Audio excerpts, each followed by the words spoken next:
Mic check, Lords. Mic check. Make sure you can hear me. Make sure y'all can hear everybody. Yes, sir. Yes, sir. Yes, No sir. doubt. Neo Mental, let the chat know. Let us know if y'all can hear us. Jonathan B, you got mad jokes on our stream, fam. I seen you going in, but I need to you need to let us know if you can hear us right now before we go live.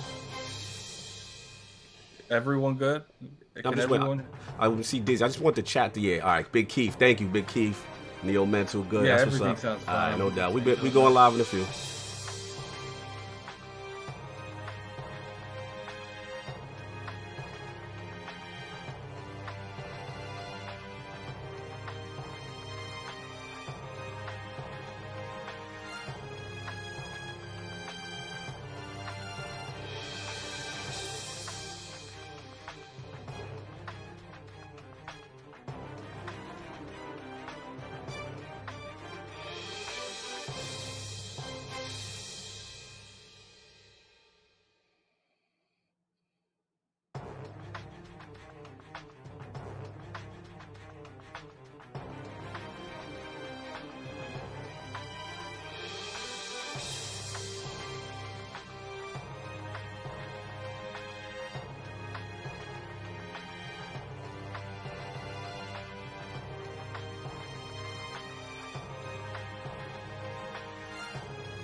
All right.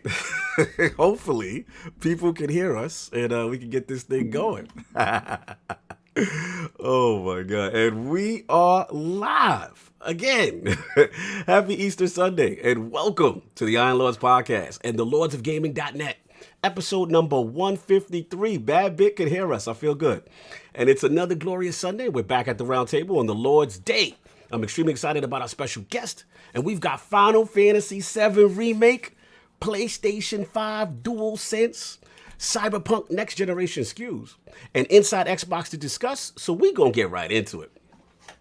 I want to introduce a Lord who is not only a true friend to the realm from the very beginning, but his high quality videos, balanced opinions, and passion for gaming, plus combat sports, make him a perfect fit for the round table of the Lords.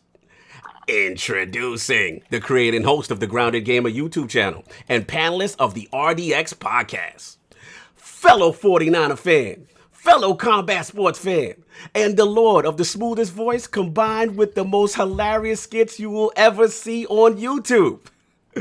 Live from the Bay Area and making his return into the realm of the Lords, my man, Lord J. Fonzerreli, a.k.a. the Grounded Gamer. How you doing, sir? Hey man, it's good to be here. Thank you for the always amazing intro. But you had to bring up the 49ers, didn't Yes. you? Damn it. Like, why, Listen. They could have omitted that part. Nah, we can't do. Come on, listen, man. If you would have said the season we thought we would have had prior, and we say, yo, we go to the Super Bowl, bro. Like, come on. It was a bitter end, but such a magical ride. Like, come on, baby. You know it could have got worse. Tom Brady could have went there. It could have got real worse for y'all. Oh, so man. I think y'all need to pick your flowers when y'all can get them. Yo, Addict, throw the crest out. Throw the crest out right quick. We got Squirrely Dan in there, man.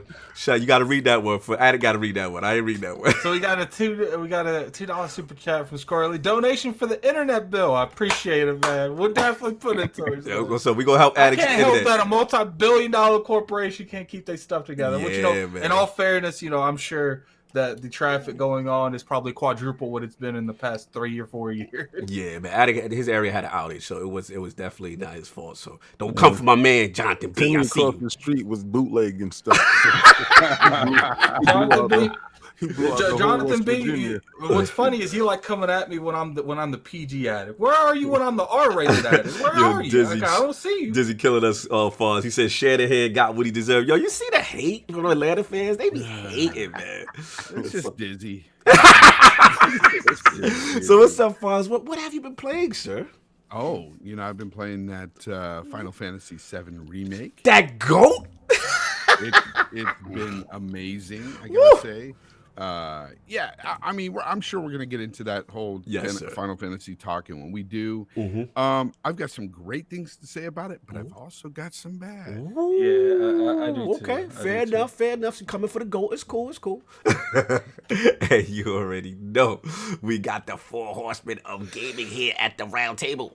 The original lords of the realm. My co-host with the co-most, my brother from another mother, the difficult game conqueror, Lord of Reviews, and the Howl of the Young Wolf. My man, Lord Addict, how you doing, sir? I'm doing fine. I'm tired. I'm real tired, man. Like I in the past 3 days, I have probably gotten like 5 hours of sleep. Like, and the funny thing, I tried my hardest to beat this game before ILP, but I only got up to chapter 18, and that is as far as I could get. Holy, that's a blaze, bro. Yeah. That's why your internet went down. What's funny, I haven't even been playing it at home. Like, my boss was calling me. She's like, such and such, he called in. Would you mind taking? I was like, look, I was thinking to myself, I could play this here or at home. I mean, it doesn't really matter. So yeah, I'll stay for 16 hours. No doubt. So it's been the GOAT and nothing. I had but 35 hours in it. So it's been the GOAT, nothing but the GOAT. That's what it is. Just 100%. FF. Calling that game the GOAT. I'm getting you riled. I'm getting you ready, kid. You call it goat cheese. I'm getting you ready, baby. I know your gun. I know your gun is on cock. I already know. Goat simulator. That's right, Saul. And you already know we got our most technical gaming lord, the solo gamer who lives for the single player selfish experience, and also the Sostradamus, Mr. Offline Profile Illuminati, and the person who reads the Patreon better than me every week. My man, Lord Solve, how we doing, sir? I'm back, baby. What's going on? I like your voice back. The crowd wants your voice. They like it, but it's back. They don't like me. To drop off that good on them. Yeah. Thank you, the Lord King, for dropping off the good stuff, helping me out through this recovery, and thank you, of course, to Lady Saw for taking care of me. That's right. Despite my best efforts to keep her away from me, she was like, "Shut up." There was no social distancing there. Yeah, she was not having that. So, but I feel much better. Thank you very much. What you been playing, sir? I've been playing that Final Fantasy. I have been. Go talk. We need a goat emoji. That's the forgot. We need a goat. You ain't get no goat emoji. You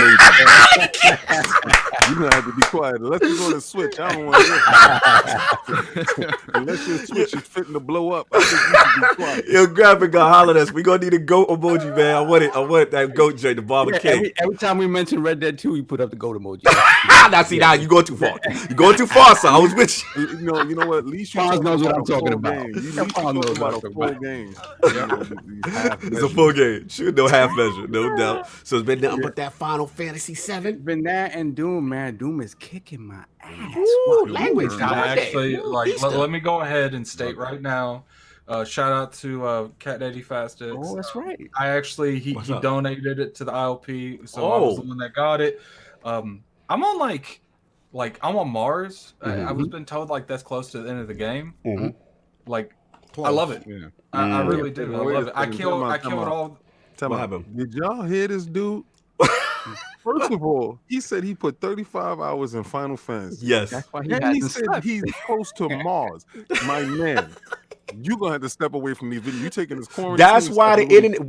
That's why Addict can't host the stream. Look what he does to the internet. He's the addict. That's why he's the addict. He's the perfect name for him. Lie. Like I tried my hardest to beat Doom Eternal before Final Fantasy came out because I knew once Final Fantasy came out, I was gonna be like, "What's Doom?"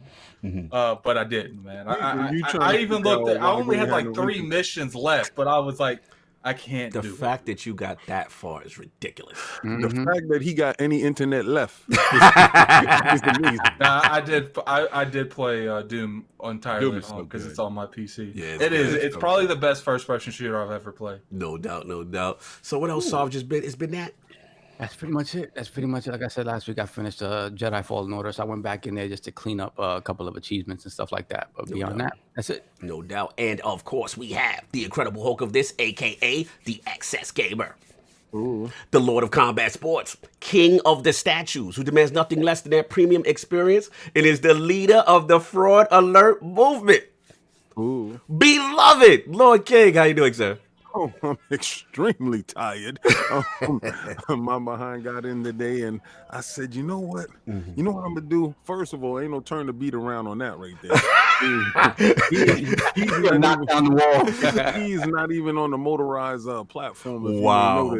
You know that, he is a big boy. Yeah, so I want you guys to stop going looking at the promo video thinking you saw the video. Go watch the video on either lordsofgaming.net or go to the YouTube channel and watch the KOS on Iron Lords podcast. So that way you can see the whole video and stop thinking you saw something to snippet. Because somebody hit me in the head with, but I like the one with the helmet. I said, you're stupid behind. If you actually saw the video, you would know what's going on. But, I want to blast them out like that. But you know exactly who I'm talking to. Christopher. Anyway, so you can put up that Game Pass emoji. Because Captain Game Pass was in his game bag this week. What we doing this week? Oh, shout out to Phil Dominus Maximus Spencer, because Phil Dominus Maximus Spencer is always dropping the Game Pass fun. So listen, I got Journey to the Savage Planet. Yo, it was okay. It was what I thought that stupid game was. You remember that stupid game that was trying to be Outer World? Your boy is in his bag. Your boy is in his bag right now. I gotta throw the crest up. Shout out to Stitch, $2 super chat. When are we addressing this Fisher Price control? Early. Get the next one. Oh man, another crest on the crest up. The millions one is still up. I don't know if it's my bad. Millions wanted to get in there. I don't know why I wanted to get in there. Thank you for that. Smitty Smith, man. Who got Smitty Smith? Stay collected. That's right, Smitty Smith for sure. That's my man. He always watches every video. Salute to Smitty Smith, the Book of X. Continue. So this game, it's so much fun. It is absolutely amazing. It's so colorful. The world is so bright, even on the regular S and even on the X. It's a beautiful game. I love the exploration. I love the harking back to the full motion video stuff. Like it's stuff that you do, and they have like little infomercials and little stuff. They create a nice little world for you to get lost in, and it feels light and fun, but malicious in the same manner. So it's like it's catering to that kid in you, and also that that mean spirited stuff. You get to do a whole lot of mixing and matching with stuff. It's a really good game if you want to check that out. Also, I'm playing Momodora. Momodora is so nice. This is Game Pass too, sir? Yes, sir. Yes. Oh my God. Game Pass emoji gonna have to stay up there for you. Yeah.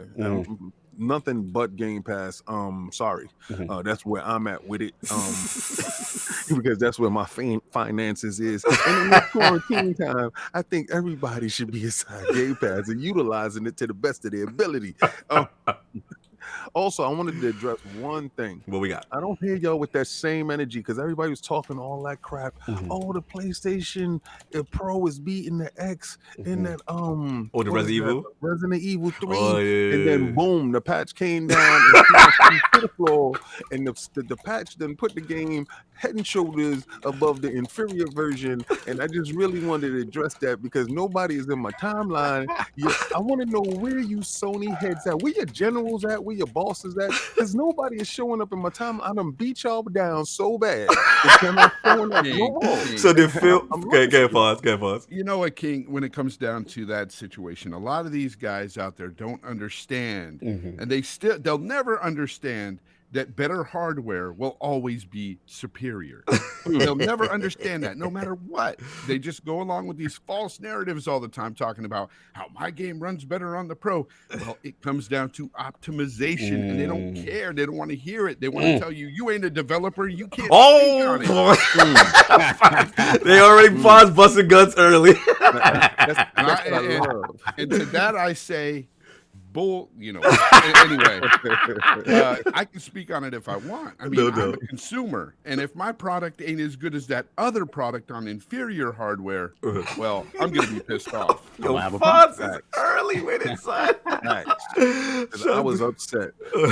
That's all I've been doing. Oh, okay. That's what's up, no doubt. And of course, we have the gaming ninja himself, the Shinobi LordCognito, spreading that realness in the realm of the IOP, not saying what you want to hear, but what you need to hear. Silk say, yeah, bust them shots, Fonz.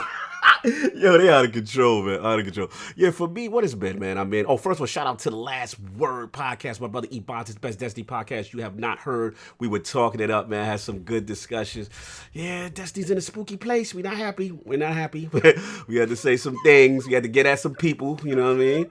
Yeah, that was a good last word. Thank you, sir. Yeah, we had to listen. We got to keep it true, even when something you should love. You got to go in. But shout out, yo, Fonz, you gonna be proud of me, man. I am a new Fugal owner. Stadia gang. Let's go. Free 99, Fonz. Let's do it, baby. I am not proud of that.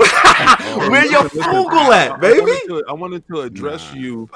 I wish you could have pulled me into your to the last word, because when you was talking all that Stadia this and Stadia that, tell them how. See, if y'all didn't watch the last word, right? This is how it went. Yo, I can't find a match. You're on because there ain't nobody. You almost spit my juice. Listen. He said, yo, listen, Ebon just hit him with the facts, right? He told him how many millions of people is on, or where the millions of people is at. And he ain't on Stadia. Listen, it ain't no millions of people in the population. I will say that. So I'll give myself the millions, and I'll give myself the fraud alert, because I tried to play a match. Yo, I could not play a PvP match for 2 hours. Tell him about the lag. The lag wasn't that bad. I'll tell you the truth, I couldn't even get in the match to tell you if it was lag in the PvP. On the PvE, it was alright though. My connection lit. I like that answer. It wasn't that bad. I like that. Yo, Fonz. If you go back and watch it, right, Ebon just said it's like a Shaw Brother film. Nah. Yo, disrespect. It's like stop motion animation. It's like the old King Kong movie from the 30s. Man. Yo, shout out to my man Forte in there. My Fugal gang, Stadia, stand up, free 90. Listen, y'all, free 99. You get in there to do this. What you do, you get in there. Even for free. Everyone that got that, jump in the bushes and stay there, have a little cookout, have a little picnic, and you deserve to be in there. Yo, Addict, did you see on their page? It's free and people are complaining. Listen, free 99, all you do is you jump up in there, you sign up, you download, you get all their games, then you cancel the subscription immediately. Nothing gets charged. You're good for like 2 months. I'm in there, man. Fugal gang, let's do it. So I was doing that. Then I'm doing a lot of remote streaming. You know what I'm saying? Doing a lot of, what's up? LordCognito saying that, it kind of reminds me of Lord King. What's up? What? When he bought Halo Wars 2 and never touched it after that. You were supposed to drag me through. You were supposed to finish that for me so we could do the co-op achievement. He pulled a sovereign on you? Yeah, he's supposed to finish that for me. I don't know what happened in the difficult game conqueror. I'm gonna make that announcement. I don't know when, but me and King, we're gonna stream that game. Addict said he gonna help me. All right. Solve getting thrown straight in the bushes. In the bushes. So In the Solve, bushes. you need to help him get through Halo Wars, and I'll help Solve King ain't get playing through- that game. Hell. Solve ain't playing that game. Yo, let me throw the crest up. Smitty Smith, $5 super chat. Shout out to LordsofGaming.net, Iron Lords, and Lord Fonz. # Plastic Wars. See, we got the new little emoji. You see the new fire Lord Joyce? So that Joyce crispy right now. We get the super chats. Yeah. That's a better ILP. But yeah, I've been doing that. A lot of console streaming. I've been doing Phantom Doctrine from Xbox to my PC. Still works fantastic. I love how it's 1-to-1 as far as that is going. And then obviously I tested PlayStation out with their was it remote play to PC as well. Yo, brought out old school Wipeout. Remember Wipeout Solve? Mm-hmm. Remember, Oh, I saw you were playing that. Bro, I forgot how much I love that game. The Omega Collection, Wipeout's fantastic. 4K HDR, them club beats, them bangers. Yo, Wipeout. It has the Vita versions, all the versions. Yeah, man, it's really good. So again, pick that up and rocking that. And of course, y'all know the GOAT. What's going down? We'll talk about that. What Tom Brady's here? Let's get Did y'all say to- Tom Brady let's was get coming to the top. show? Listen, man, the Is GOAT. LL in there? Oh man, yo, this He is said good it's that Tom LL in Brady- here. Yo, Solve, you stupid. You said LL and Tom Brady? Listen, man. Oh my god. Lot of stuff to talk about, but now we got to what the Lords have been playing, and Lord Fonz has received the treatment multiple times. Shout out to the cars driving by right now. He was here ILP, damn, 85 and 47. So Fonz, man, I gotta ask you real quick. Top 5 revisited. We have for you Red Dead Redemption #1. Last of Us, #2, Halo Combat Evolved, #3, The GOAT, Final Fantasy VII, #4, and Mass Effect 2, #5. Is that remaining intact, or do we need to change things? Things have changed Oh, a little bit. turn your mic up a little bit, Fonz. Turn your mic a little bit, too. If you're a little All lower. right, Yeah, there you so go. basically, the Red Dead series is just together now. It's both games are together there at the top. Wait, Red Dead 2, they're getting a separate Series, spot? Okay, Oh! it's together because they go. Are we talking together about the list in the bushes? dummies. Is that what we're talking about? We're talking about the list, top 5. We're talking about my list, not your trash. All right, I don't want to do nothing right now. Tell him, Fonz. It is what it is, man. But here's the thing. My beloved Final Fantasy VII is getting pushed down one notch. No, Fonz. It's getting kicked to the curb just a little bit. Just down, so it's going down to #5. Well, no. That's going down to number 6. That game dropped off. So Okay. that's the one that's removed for 2 Red Deads? No, it's removed for a game that I fully played through and just fell in love with just this last year. Which one? And that was The Witcher 3. The All Witcher right. 3 is Where that's going? it's one of the GOATs, man. No It's- doubt. It's one of the best ever. And the DLC to that game really changed Crazy. things for me. The fact that every piece that they came out with to that game was gold. And Yeah, that's true. I'm telling you, So, like so what the slot though? CDProjectRed's got it. What Well, slot? that's gonna be in my number 4 slot. Okay, right so there. Witcher 3. I'm updating it on the fly right now. Updating it. Yeah. Witcher 3 is Okay. my number 4. Okay. But yeah, so those, And then those- so Mass Effect goes down to 5. yes, Mass Gotcha. Effect 2 goes down to 5. I love that Mass Effect 2. Woo! Man. Suicide Mission, baby. I couldn't get rid of Mass Effect. I had to get rid of my beloved Final Fantasy VII. Just one notch. It's still my top 10. Yo, no Russian going in on you. He said you pick games with horrible combat. Yo, they going in.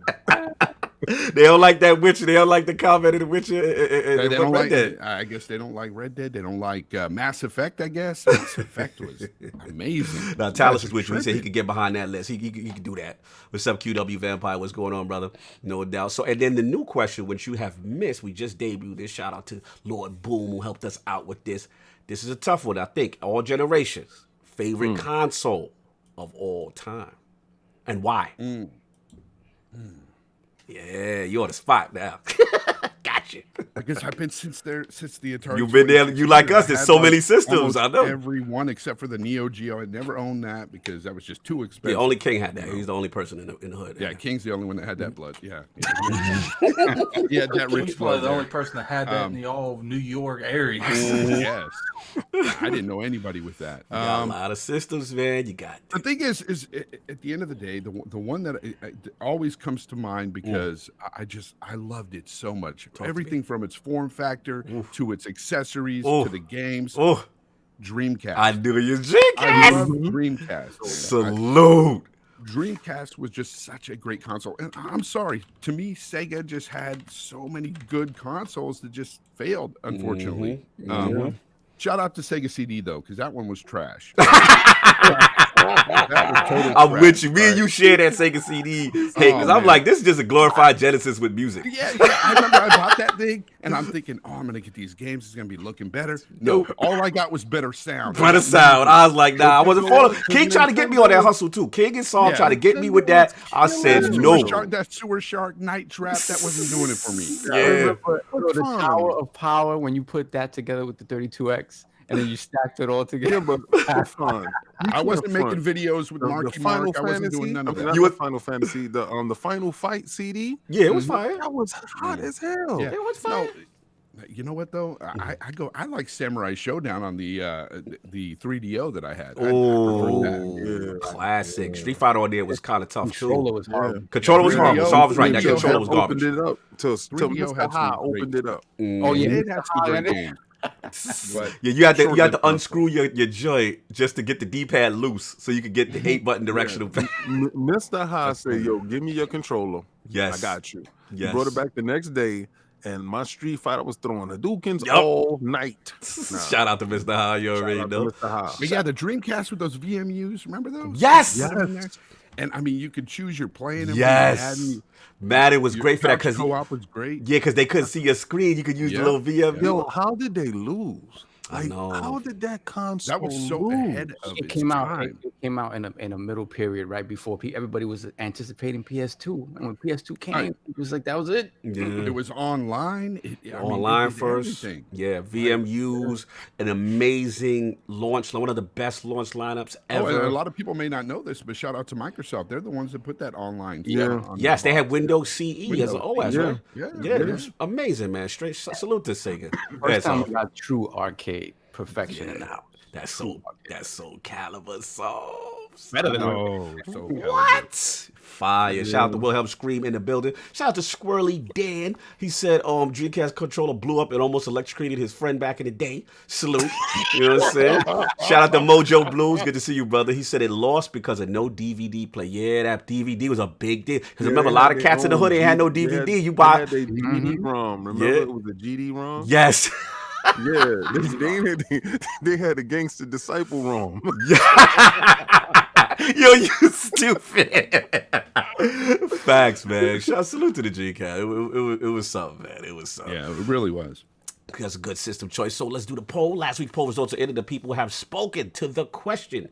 With the games industry gearing up for more software delays like The Last of Us 2, etc., due to the virus pandemic, how do you feel Microsoft should handle Halo Infinite's launch alongside Series X if only the physical release is not 100% ready? And the winner of these razor-close 4-way ILP poll is Halo Infinite. Too important for Series X launch. Launch digital first. Wow. Surprised by that. Coming at second, very close to 46%, at 43%, was the completely delay Halo Infinite until the entire game is ready group. Then coming in third place at 8%, only 8%, was the launch the campaign physical release, then multiplayer later. And last place, only 1% of the vote, I don't care unless Grounded or Battletoad launch before Halo Infinite. Shout out to all of those who participated in the poll. Lord Addict, this was a big discussion for me and you offline. What do you feel that people want, if it's ready to go digital? I think this is what you wanted, right? Yeah, I feel like if it comes between that and not launching with the Xbox Series X, I feel like that is the better move for them in general, because they're going to, we know every box with the Series X is going to have anywhere from a month to 3 months of Game Pass, and you got to download that anyway. Yeah. So that's true. That's true. And you would have want to brought to my attention that even with Gears, right, they had like the Game Pass Ultimate guys got it like a week early, digital only. So they've been already kind of in that bag with launching the digital release first. So it'll be interesting to see what happens. I know Phil has some comments on that, saying that the hardware is coming regardless, but he's going to give the team time. So we shall see. But we're going to get into these topics. And Lord Addict, hold on, Cog. We have something to give away. Oh, I'm bugging. Soft, see, that's why you back. That's why, see, the bank always put me in check. Let's go before we got some giveaways. We got some things, some goats to give out. We got some things to give out. Hold on Let's go. So as you guys know, we've had a Final Fantasy VII Remake Gleam IO contest going on. Woo. And fortunately, we weren't able to end it before the launch of the game just because we started a little bit late. But here we are, launch week of the game, and we have ourselves a winner. So before I get into that, thank you to everyone who participated. Yes. Shout out to all of you who did shiesty things to participate. Shame on you. Shame on you. Shame on you. And as always, much love to Lord Petey, a.k.a. Lord Snaldo, the king of the Banhammer. The Banhammer. Catching all you frauds out there trying to win with your illegal means of winning. The man goes through, every time we do one of these, the man goes through absolute hell to sort of weed out the bad seeds and come up with legitimate people. Yes. Yes. Here we go. With that said, thank you, Lord Snaldo. And our winner of the Final Fantasy VII Remake giveaway is Lord King David. That's the only way he getting it. Who's the winner? Lord Boss Move. Oh, Boss Move. Wow. Because usually in the that's chat, kind of crazy because that's open to everyone. Wow. Good game. That's a great game. The thing about it is, again, shout out and congratulations on Lord Boss Moves, but we had a considerable amount of people trying to get over, like a considerable amount of people. A lot of frauds.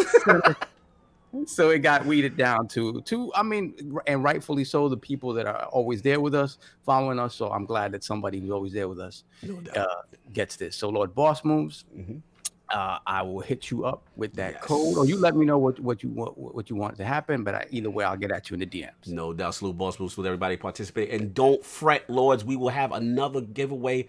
Boom, right back. We're gonna do one this week, so hopefully I'll take PD and Undead. We got something cooking for y'all, so you get right back in the winning circle. So that all we got, Salva, we good? Good, we good. The bank square. All right, man. So let's get into these topics, man. Topic one. Let's get the flames going on topic one. Lord Addict, man. It's that time. It's that time. So man. look, King, okay, let's pull the fanboy out of it real quick. Let's be real here. I've waited for this game for a long time, and I was real nervous when I started playing this. You know, I gotta be honest, man. Woo, King, let's get it. I gotta be honest. Yes. What Square Enix has done here is the most amazing thing they've ever done. The GOAT! Let's go! You on to something! You are on to something! Yeah, we need on to something. We need coming in hot. Woo! All these all things. that! You getting all that! Look, for the most part, first off, I have to say is this is definitely worth the $60. I don't care if it's 1/4, 1 second. Tell King louder in the back. 100%. 100%. At the end of the day, I would prefer, I'm not going to go too much into detail. I want to hear your guys' first, and then I'll give my detailed perspective. But, the first thing I want to say is if they make all of them like they've made this one, I don't care if they have 5. Because they're expanding. You know that you will pay $1 million for this game. They're expanding. Pocket watch it on King. They're expanding the universe that I love, the universe that I grew up on, and they're not just doing. I feel like I want to go above and beyond and say that this game redefines the way remakes are made. Yo, Stitch said you guys just sent that man back 250. Yo, Stitch is stupid. That's more than Sean that. Capri, what's going on, sir? We talking that goat talk. The game is phenomenal. It is right now. It's my game of the year by far, bro. I loved Ori. I loved Addict. Ori. You are so on this. I'm gonna let that emoji just rock on you. You are so onto it, man.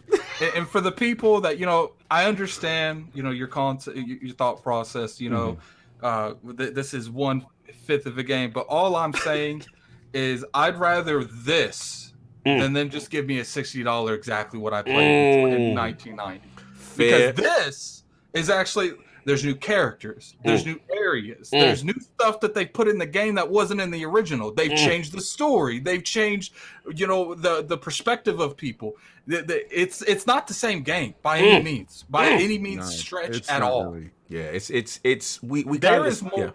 Yeah. There is more new stuff in this game than old stuff. Okay. Fair enough. Yeah. Let's get the guests in, man. We got Lord Fonzerreli in the building. You know what I'm saying? So, Lord Fonz, man, I know you picked it up. We've been talking. You know what I mean? But just overall, your experience. First of all, where you are. How far are you in the game right now? I'm about halfway through. Okay. I think there's 18 levels, and I think I'm at 9 right now. Okay. So about how much gameplay hours you think you've put in up to 9? Oh, at least I'd say about almost close to 20. Wow. And that's because I want to tell you a little bit about some of the bad. All right, let's get it out. Because man, there's so many tedious little small like side missions that are just, and I know they're side missions, but I like to do everything in an RPG. Okay, like I like to buff up my characters before I go and meet the big daddy, And so I'm sitting there doing these missions, and I'm like chasing kids around, finding kids for some teacher. Or I'm like, you didn't appreciate the cats. What's funny, Fonz, you can ask Cognito. I was like, yeah, man, I was doing the side quest till they started having me chase down kids and chase down cats. I was like, no, I'm done with this chapter and side quest. And I literally just went to the next one. But Fonz, I would think this is where Addict does everything. If there's a game that Addict's going to do everything. No, I don't care what game. I am not looking for little kids and looking. Wait, Addict, you ain't do the side quests? No. Oh my God! You fraud alert! No, you're taking it back. No, I did probably 80% of them, but I'm not looking for cats and kids. It's not happening.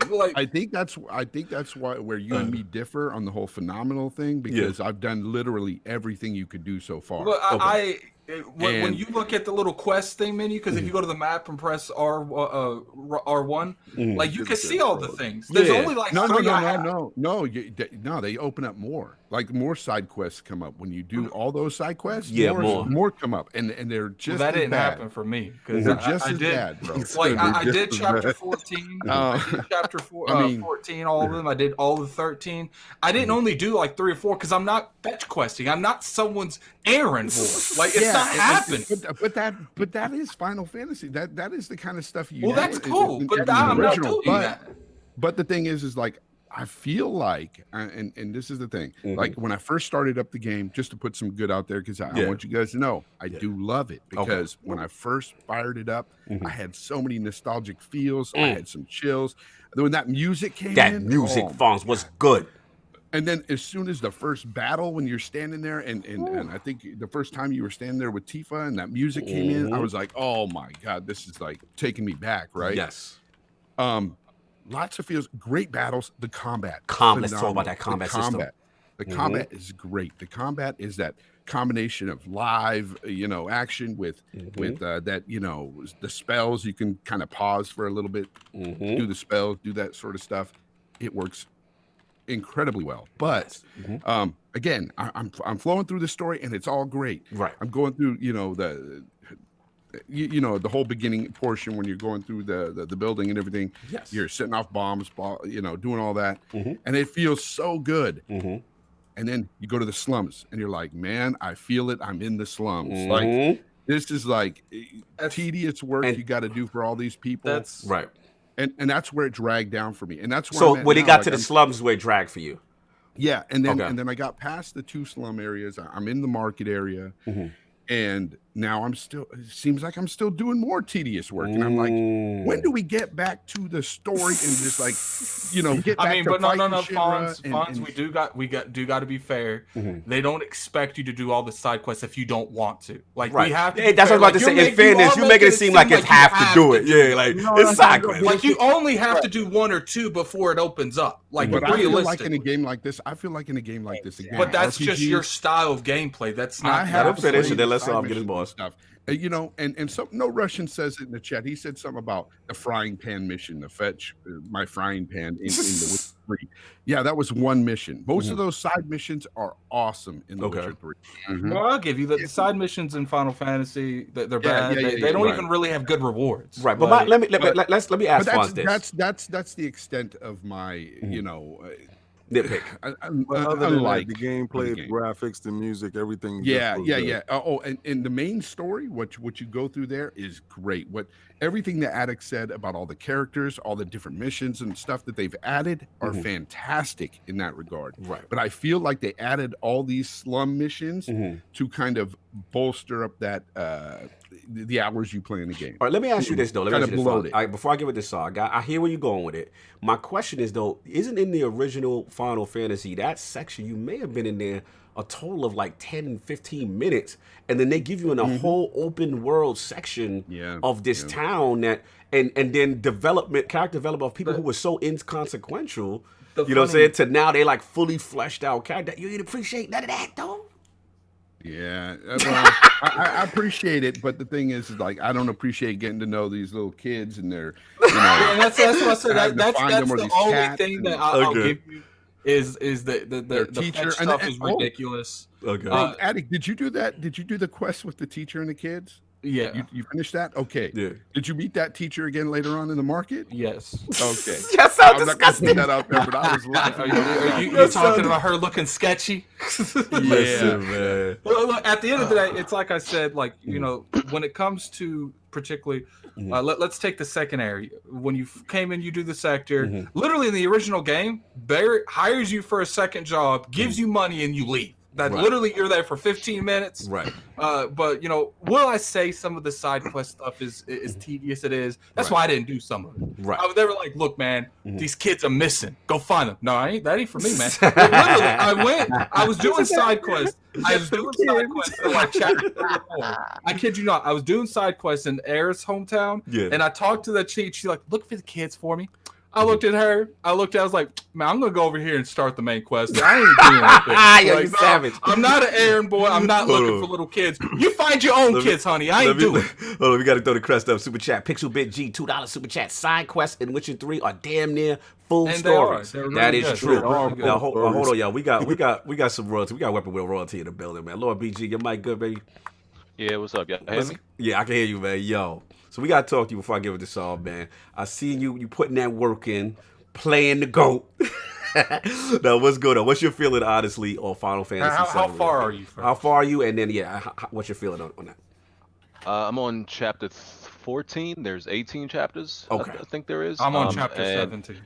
Yeah, and the game clock, the game clock in Final Fantasy actually tells you the amount of time you exactly played. It doesn't count the like your time in the menu. So I have 28 hours. Woo!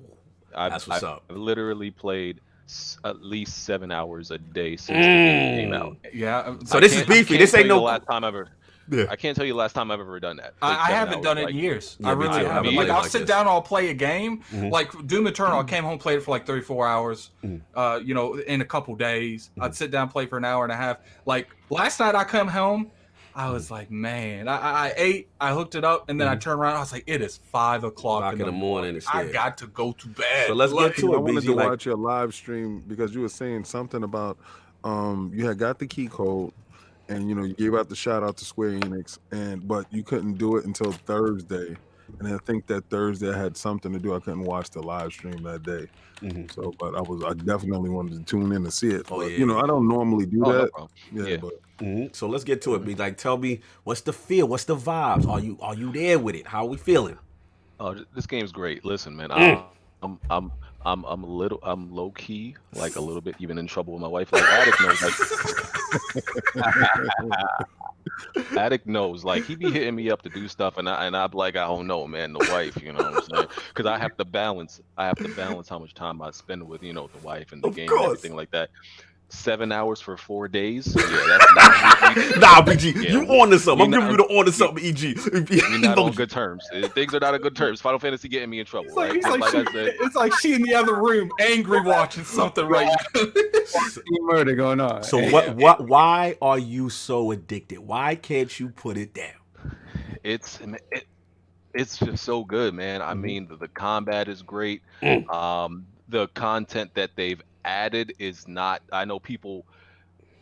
So I think some people want it to be filler. It's really not. It adds substance. It adds to the plot that we knew in the original. Even the side mission that Attic was talking about, the teacher, the one that the teacher asks you to find the kid. Yeah.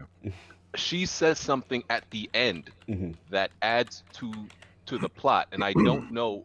I'm pretty sure you have to find the kids for her to tell you, or I think it was one of the kids that tells you. Right. Yeah. And it's something about one of the members of Avalanche. I don't want to spoil it. And then later on in the game, one of the members of Avalanche says it, and you're like, oh, okay. So because a lot of the game is fleshing out the characters in Avalanche, because in the original, it was like, okay, they're part of the Avalanche crew. They're fighting for the planet. More or less, that's kind of it. And right? You don't really get more into the background. You know what I didn't know until this game? I always thought Avalanche was Barrett, Jesse, Briggs, and Wedge and Tifa. Yeah. Like that's literally, I thought, no, like they're literally like a subdivision. Yeah, it's they're like a huge corporation. There's a clique, because I don't want to spoil, but there's that one part I got to, and I'm like, yo, this is a whole nother team. They're like, Avalanche is not happy with us. So like, wait, you are Avalanche. How are you not happy with you? Just to get I back always to thought that in the original game. I was like, this doesn't make complete sense. Like 3 people, well, 5, I guess, can't do all of this. It's not possible. Yeah. So it makes more true. sense in this game. Yeah, you were saying, I was going to go back to your point about the teacher telling you that something in the game. I'm all fine with that, and I like the fact that it does add to the story, but at the same time, like I'd rather not go find your kids for you. Like I hope you have a better mission for me to do before you tell me that. Fonz, you can skip it. And the cats too. The cats. Yeah, I go for the cats was annoying. I found the free cats. What's funny is I found 2 of the cats. It was Wedge's cats or Briggs. No, it was that little girl. It's little girl. Well, he has cats too. So I find 2 of them because me just naturally walking around getting it, and they're like, well, they're still missing cats, and now you can find the last cat. I found most of them. Okay, like hold on, we got to throw the crust up for Smitty Smith. $5 super chat. Gaming Addict be like, find your own damn kids. This ain't the Maury show. Well, here's the thing, though. I am also addicted to the game as well. Like I can't. I think about it like when I'm away from it. I'm thinking, man, I want to get back to it. Yeah, right now I'm like, man, I want to just play it. Like, forget the show. I want to play. And the reason why I think I'm like that is because they've changed so many little things in the game that it's a new experience. Like I get this old nostalgic feel because of these characters, but I'm getting new experiences. That's why I keep arguing with people on Twitter. Look, it's worth its $60 price. This thing is lengthy and it has substance. I don't understand why people are so hooked on this whole thing that it's a fractured game. I shouldn't pay for a third of it. Well, when the game is going to be 35 plus hours long and it's good with new content and new experiences, I'm all for it. No doubt. Let's get BG back in there too. Yeah, the side missions, like especially early on in the first, they get better though. I will say that. Yeah. In the slums, when you get to Tifa's bar and everything like that, the side missions in that area, they're very much like almost tutorial like. So I got it. I'm like, they are teaching you a lot of basics, and they're not the best side missions. Some of the side missions are good. Like I said, some of them aren't. The combat in the game, I think it's real good. Wow. The aerial combat needs some improvement. That's very. I hate the aerial combat. It's like very plain. Just wait, you ain't even got to the most annoying thing. The people with the propellers, I hate fighting them because I miss them half the time. Yeah, but I mean, I don't know about y'all. Y'all don't use like the magics and stuff to. Well, see, the thing is this game is all about endurance. Right. Like you don't want to use stuff, and I'm just like, I'm sitting there after they've almost killed me. I'm like, Tifa, just hit him with a thunder and let's get this over with. Listen, man, y'all supposed to be using that assess materia, and then y'all just snitch on what the weakness is, and then we do that. But the thing is when you get later on in the game, there's so many enemies, you can't lightning everything. Like, and you have to fight something straight on. Also, some of these enemies they shield, and even with the shields, they barely get hurt by those. Like the little magic blue things. I hate those things because they switch back and forth for me. You can do damage on physical, you can do damage on magic attack. And you just sometimes want to save your MP, especially these are like basic enemies. Like in the original game, like these are like little run around scrawny enemies, and like, bro, I really got to chase this thing down. The tracking in the aerial combat is just bad. Like it's not even like these things are moving fast in the air. They're like barely moving. You'll jump up and they move. You know what was just kind a of hair, nice, though? and you miss them. You know what's kind of cool though that I like, the nostalgic feel you get when you see something they bring back that you didn't think they would bring back. Yo, like speaking of which, that motorcycle they're not gonna bring situation, because there's some crazy stuff that happens in that original Final Fantasy. You're like, there's no way you're gonna fight that again, and then you see it, and you're like, whoa, it's crazy. It's crazy. I love how they took little characters like the thing you fight in the sewer in the original one, and they expand on it. They're like, because in the original one you just fought it, they didn't give you a whole lot of detail, but on here, like that's his pet. He actually talks to that thing. Like I enjoy things like that. Yeah, man.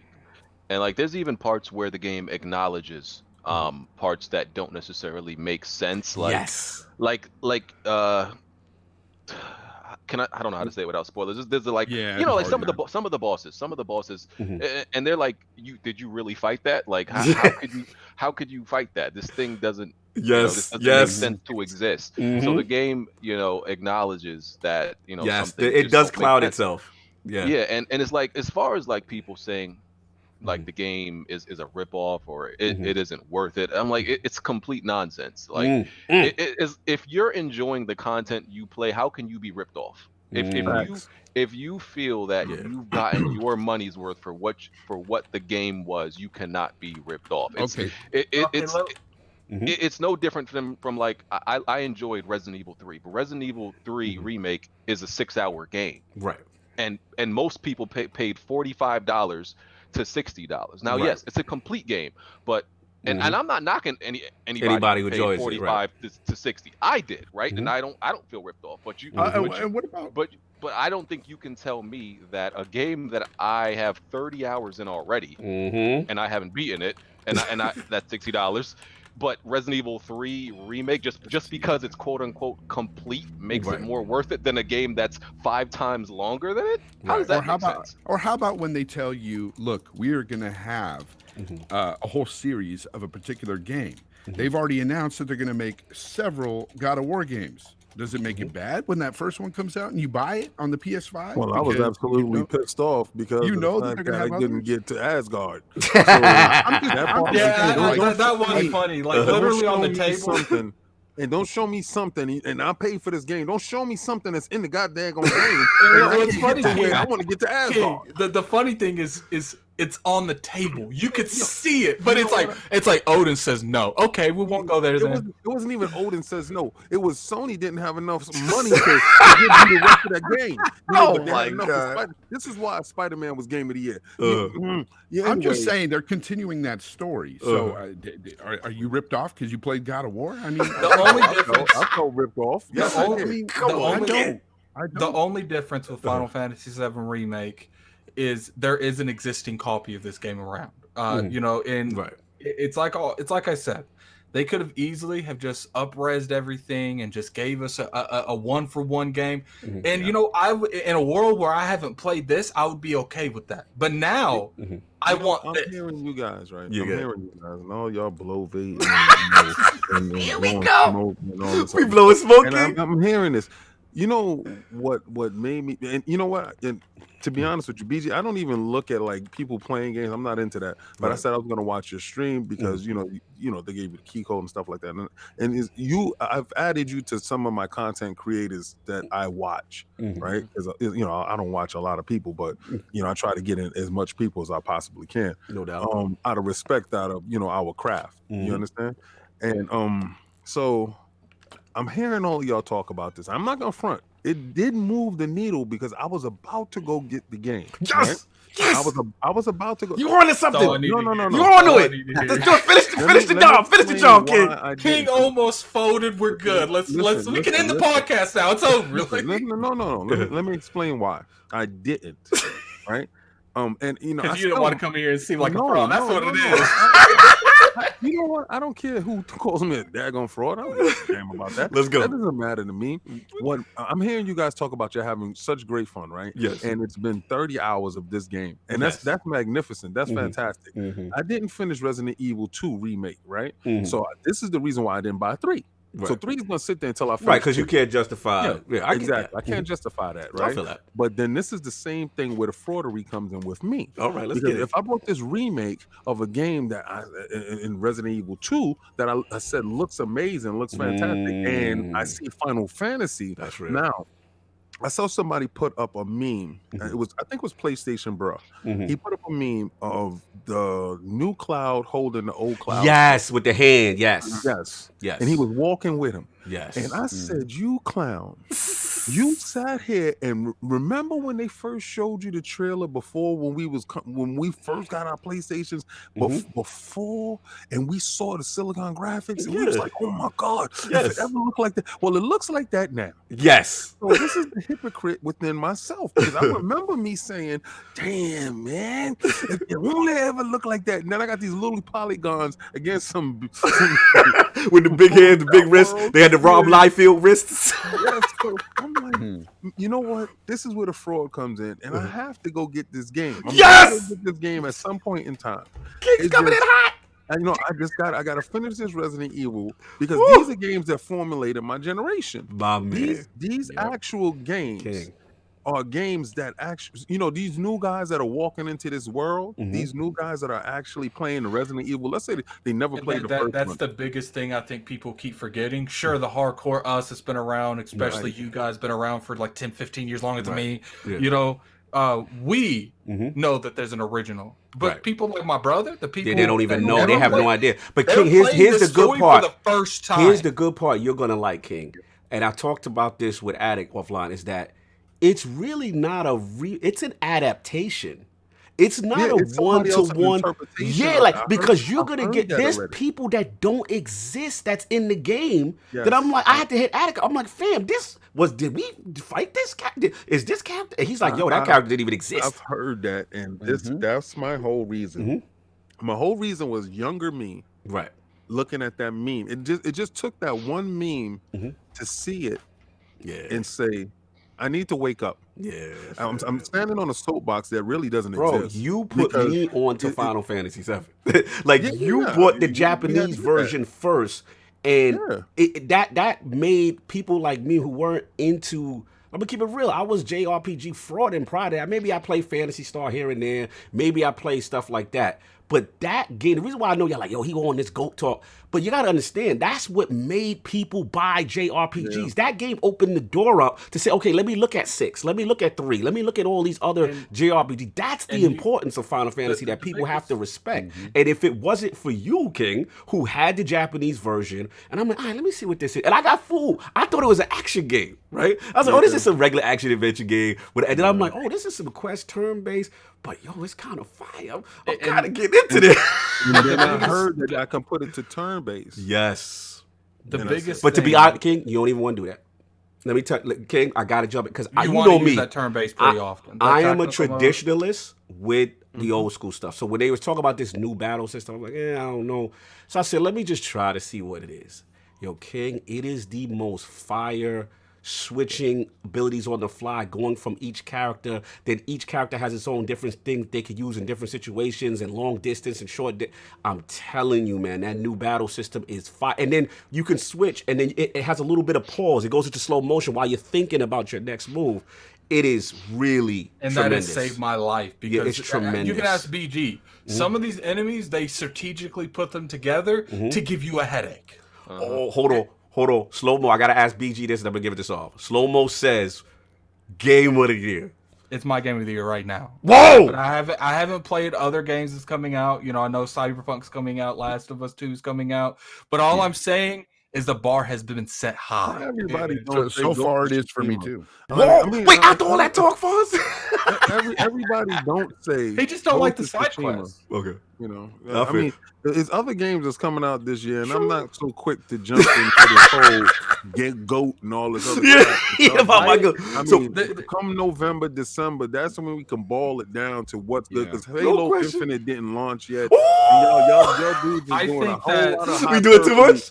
Yeah, it's I too think- much shine on the screen right now. I Doing think too that much hyperbole. when it on co- everything. I think when it comes to this type of style, get used to it. Because I do think that when they after they finish 7, they're going to do 6 or 9 or something possible. like that. You know If what I Chrono can't Trigger gets remade, if Oh, Chrono God. Trigger gets remade, That's a this big is going to one. happen to that too. Don't think it's not. Mhm.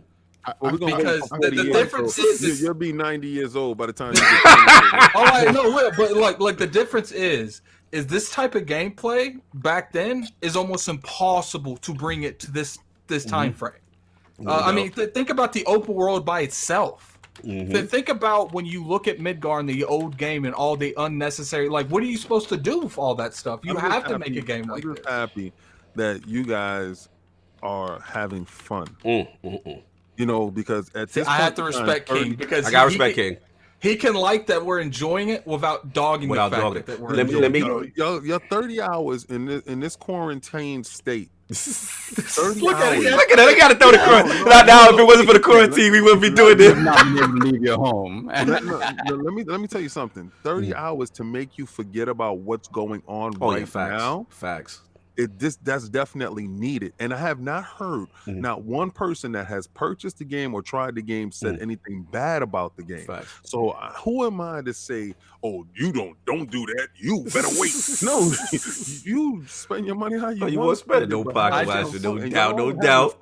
Real quick, I gotta pay the bill. Silk Sale with the $2 super chat. Give me Chrono Trigger. I'll live till 96 for that. No doubt. You already know. But Salute. it's like I said, like, you know, right now, people, you know, because of the separating story, as long as they do it as well as they did this and they tell the entire story. Now, here's a question I want to ask the cast, especially you, BG. Let's say that they have a plan for this game for 2 to 3 games, but, you know, they speed up the rest of the story, or you have to wait 4 to 5 games to get the game in this type of quality throughout the whole story. Which one would you be okay with? Because, I mean, you know, we looking like 10 years for a complete game, or 3 for, you know, a game that's not necessarily the quality that we have for this game. I mean, like, they clearly had to sacrifice some quality with this first, I guess you'll call it the first disc, especially visually. Like the visuals are inconsistent, right? Inconsistent. There's part that's amazing, and then you go look at the bathroom. You're like, why the cup like a PlayStation 1 polygon? Yep. It could go from Advent Children, most of you seen that CGI movie, to like literally PS2 visuals, like in on certain things. It's crazy. But this, like, 2 and 3 are probably the parts I prefer. Like, this one is probably like my least favorite part, only because I actually don't like Aerith. I can't stand her. You're not about that. I don't like her in my party. I'd be rushing. Aerith, man. So you about that Tifa? You that Tifa. What's funny, to platinum the original one, you had to get her limit breaks. You know, for the people that play the original, she dies eventually. Yeah. So it's just like you have to get her limit breaks the time it takes for her to die. Yeah, she is the biggest waste of a character probably in the whole game. No, I can't get down on. Go anyway. Wait, I gotta hear why BG do not like. Hold on. I gotta hear why. Okay. So she's a support character, or healing support character, right? Yes. But when you compare her to other support healing characters in like other RPGs, she's probably like the worst one out of them. And for example, like in other, like, let's take Dragon Quest 11, which I beat like what was last year, the year before. There's characters and like they're only they can learn, if I remember correctly. I mean, they can give you moves like hasten, increase your magical defense, your physical defense, and everything like that, and only they can do it, right?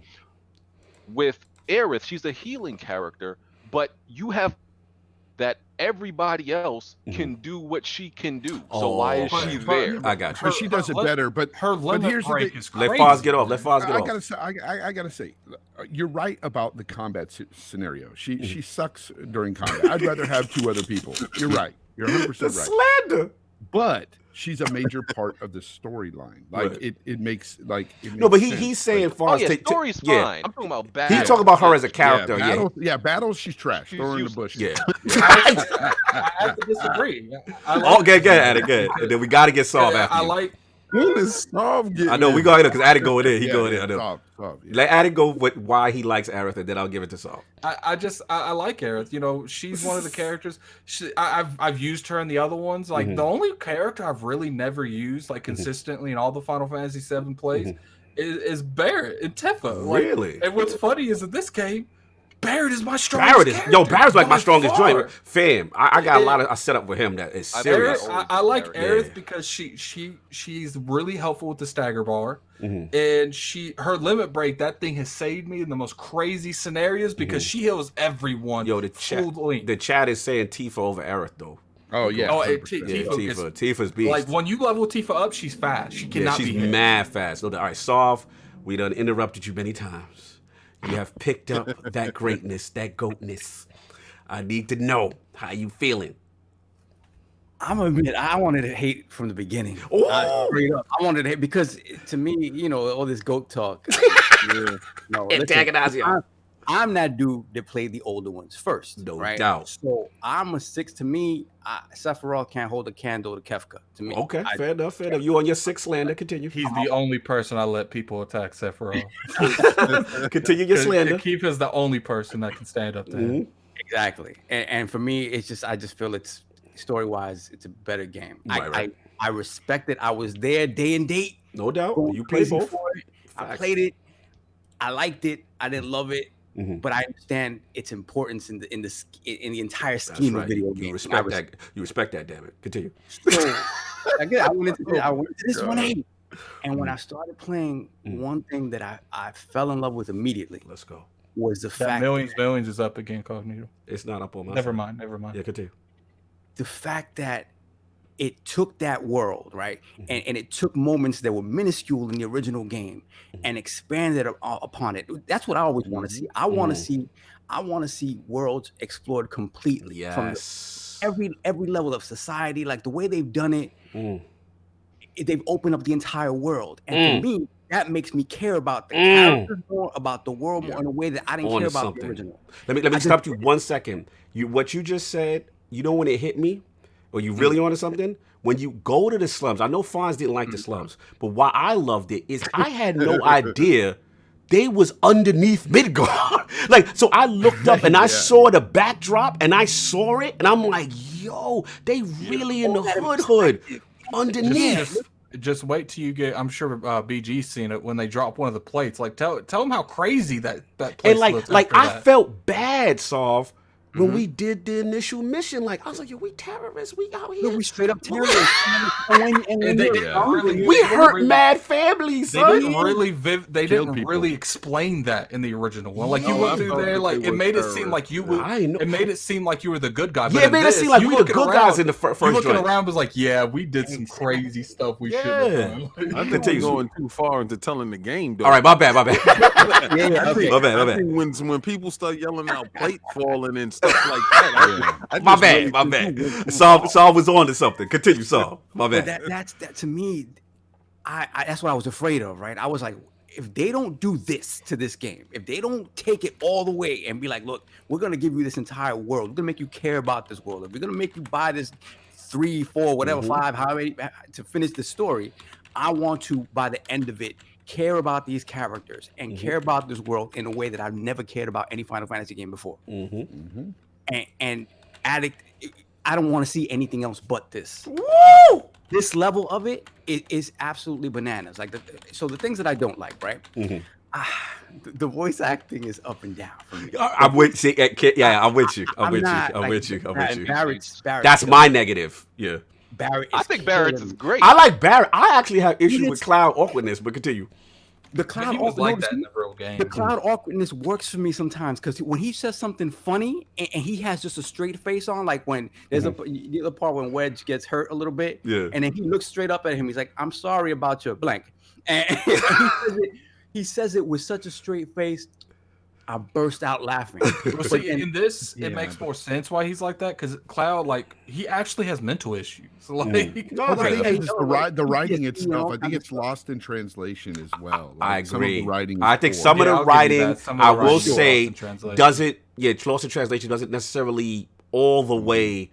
The dialogue always like represent itself. So you gotta imagine somebody's trying to act that out, and they're like, "What the hell do I convey here?" Like, what? So that's my issue with Barrett. Barrett is like, it's just like, it's 23 years later. I don't need Mr. T again. Like, oh, come on. And I know he gets progressively better, right? He gets better than in the beginning.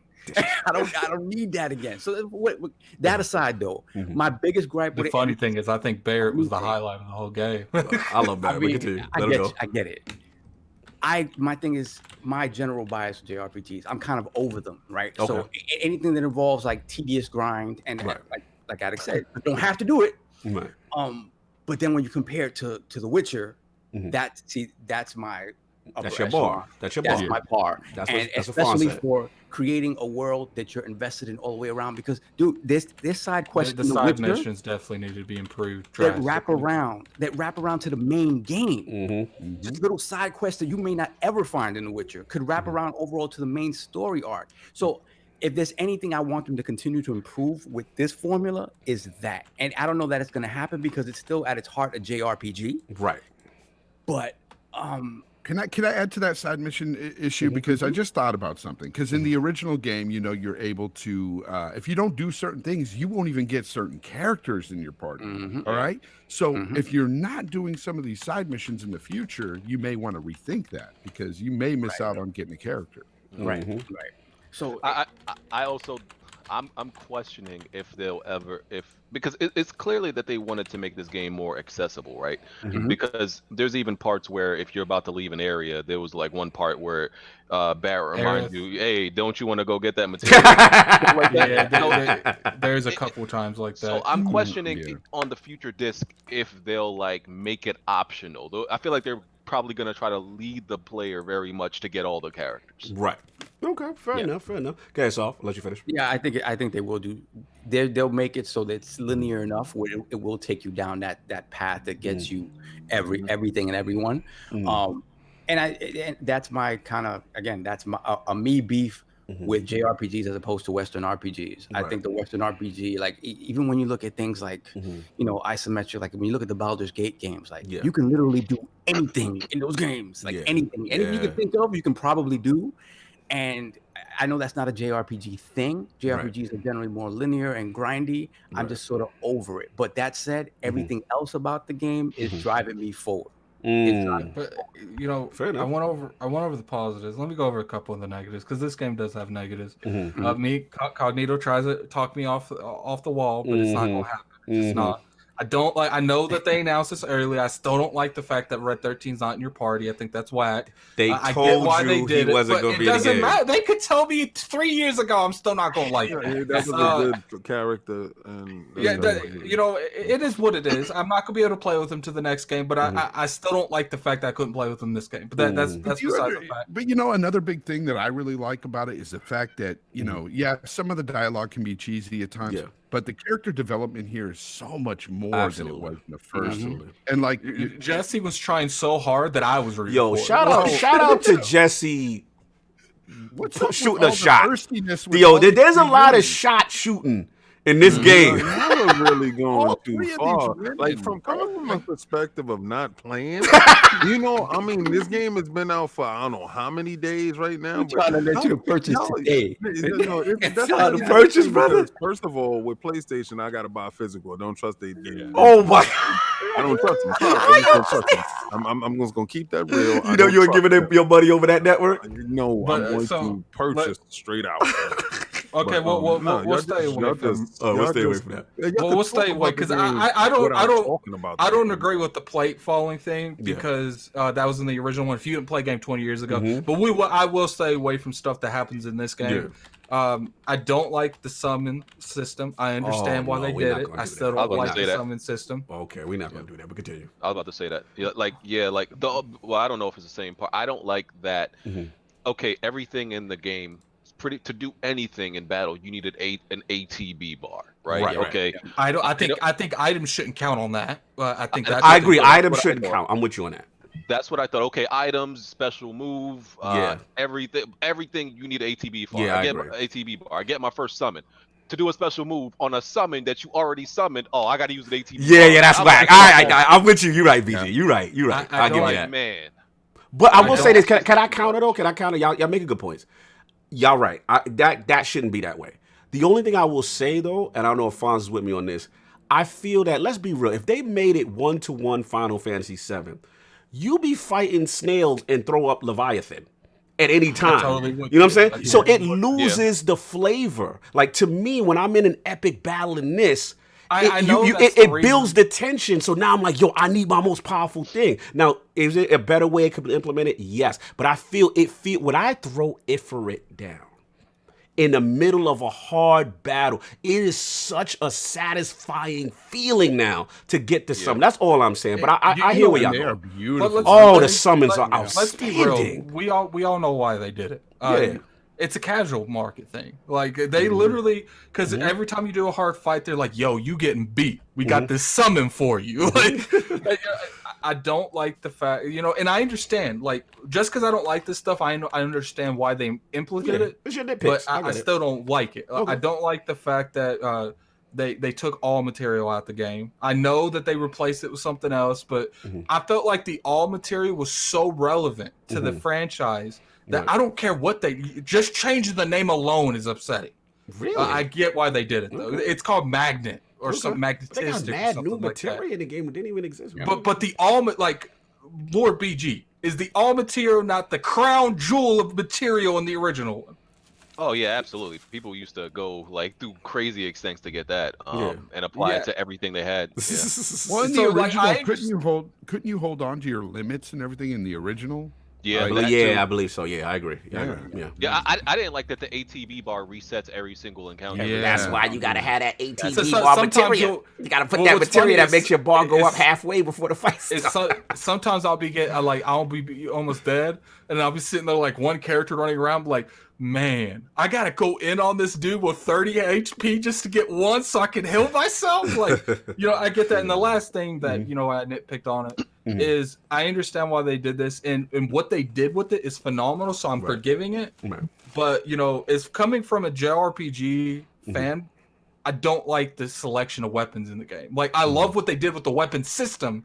I just don't like that there's so less of them. There's like 5 or 6 weapons. You can tell. They can tell. I get why they're doing it, because they have to carry out all the weapons throughout all the games. So that's why they're giving you. I gotta shout somebody out. Shout out to my boy Joe Acox in the building. Kelly 303, my man. I haven't seen him in the chat. That's what's up. He said memories. He know about that Final Fantasy life. Continue. I had to shout my boy. But that's all. Like, I have to say that you guys remember me a couple years ago. I was worried about this game. Absolutely. I was like, because I said it after Kingdom Hearts 3 came out. I was like, Square, you got 7. If you mess up 7, I'm done. Yeah. I'm done.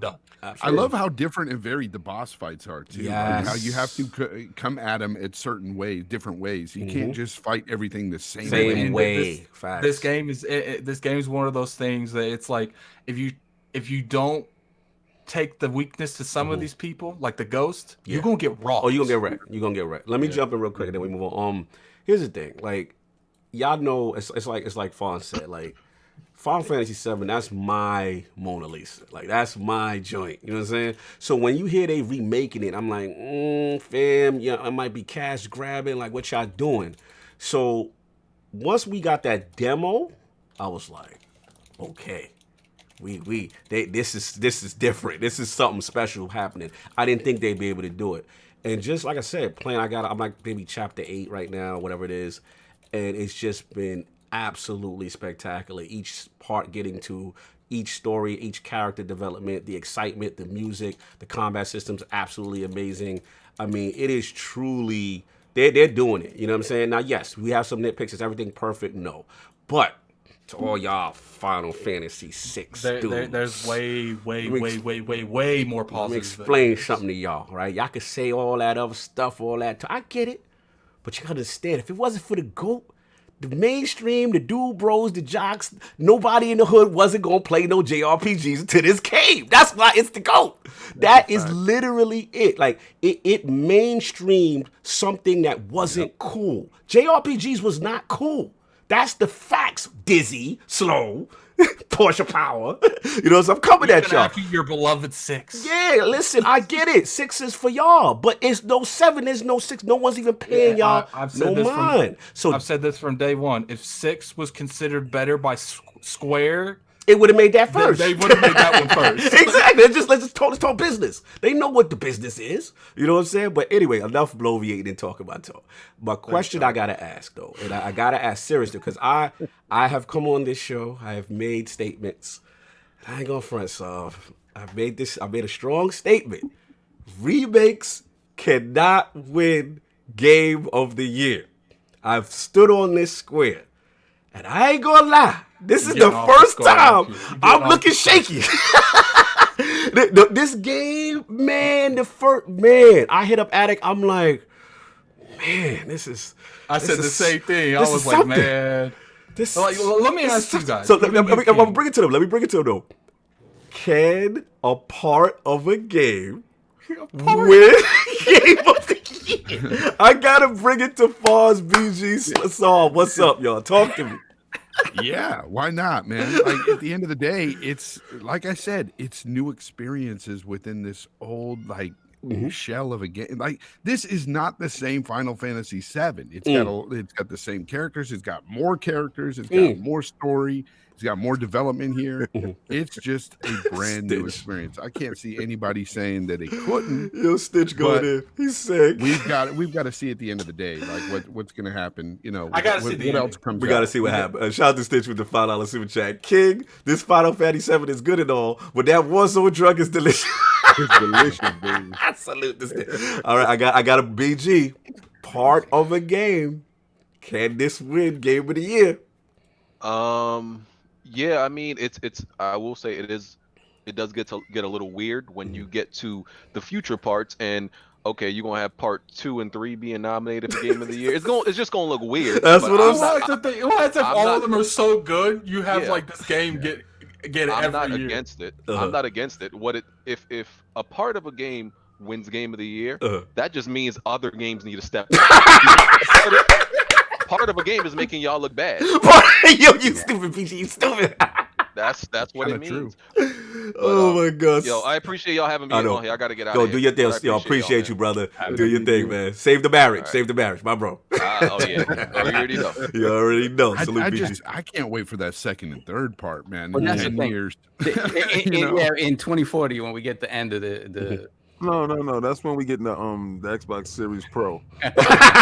Oh, and the funny part is this isn't going to end. I can guarantee you after 7, 6 is going to be coming out, and they're going to spend 10 years making 6. Well, hopefully they make 3, because 3 was my favorite. That's when they introduced the job system. Yeah. So, no doubt. Solve. Can part of a game win Game of the Year?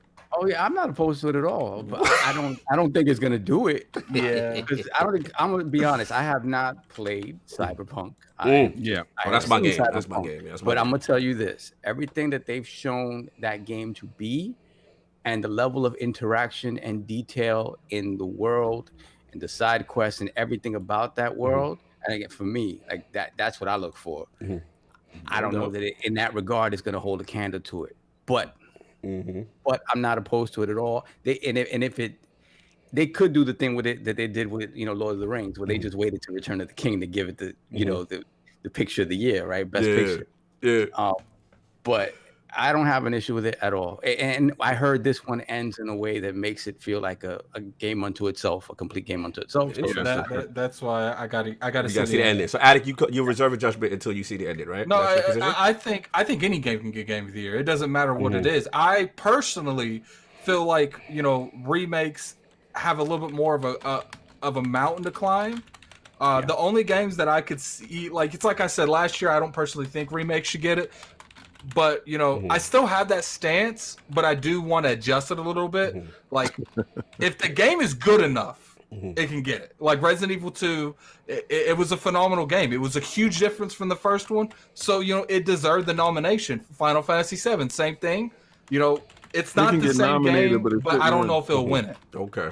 Yeah. All right, King. I need your can part of a game win Game of the Year? No, it can. We can move on from that. Like, all this conversation about first of all, a part of a game and no remixes. Let it go. Let the remix go. Listen. Okay, you putting up an original game against something that already has source material. All right, you already come in with a leg up, and then you come in with this nostalgia bug. Get out of here with all that. Yo, listen, man. Whatever new game from scratch that they worked on very hard and came up with a good experience for you, that's Game of the Year. I'm saying it right now. 25 years ago. Wait. So let's leave it back then and enjoy what you was doing now. But all this hyperbole, all this token, it's the GOAT. It was the GOAT back then. These dudes took source material. It's like you spitting the bar. They drinking it. It's like me taking ether and rearranging ether to a way that sounds nice now. Let me state that you're not referring to just Final Fantasy 7. You're referring to any game. About everything. You're talking about everything. In general, that it was a source material and they had a template, and all they did was just built off that. You didn't do anything original. Yo, Neo Mental said if it win it, he said it's an asterisk on. You got to put an asterisk on it. Yeah, come on, man. They come in taking steroids. I'm good with that. Oh my god, it's nice that you playing the game. Good, enjoy the game, but stop with all this. Like they did some original. You didn't do nothing original, bro. You just came in. You on to something. You on to something. Listen. As painful let me ask a real quick question before we move on. I got to get my bars off the horn. Let me get my bars off on the question. Listen, King is on to something. And I will say this. This game challenged my own thought process on it. Like, this game is so good that it challenged my own, made me almost switch position and all that. So I see you, Dizzy. But I got to be real. King is right. I can't. If it wins it, fine. Hey, I didn't vote. It was I personally can't do it because there's existing source material. You know what I'm saying? But I will say this game is done so well that it challenges that. But I can't, to the letter of the law. You know how I feel. I cannot give it that. But it's amazing. It's amazing. I will say it's amazing. That's all I got. Addict, we want to give it to you before we move on. Yeah, I just want to ask you a quick question. Because to me, do you guys feel like that this remake is changing the definition of what remake is? Like, because I feel like between this and Resident Evil 2, like that's the go-to now. You don't have that, don't even try it. Yeah, I think it's true. I don't just straight up remastering. Just remake. Yeah, it's over now. I was super happy with the Shadow of the Colossus.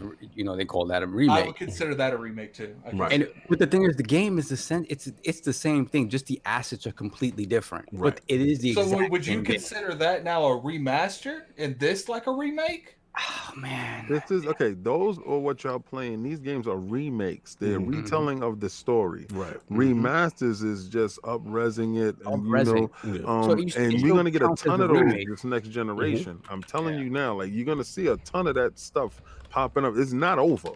Here's the get off on me, Fonz. Here's the rebuttal to King and that whole situation about that remaster can't be, out there for Game of the Year.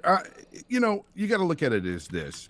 They've got people working on this game. It's a completely revamped game. It's got so many different parts to the story here. Is there a basic, is there some source material they're working off of? Sure.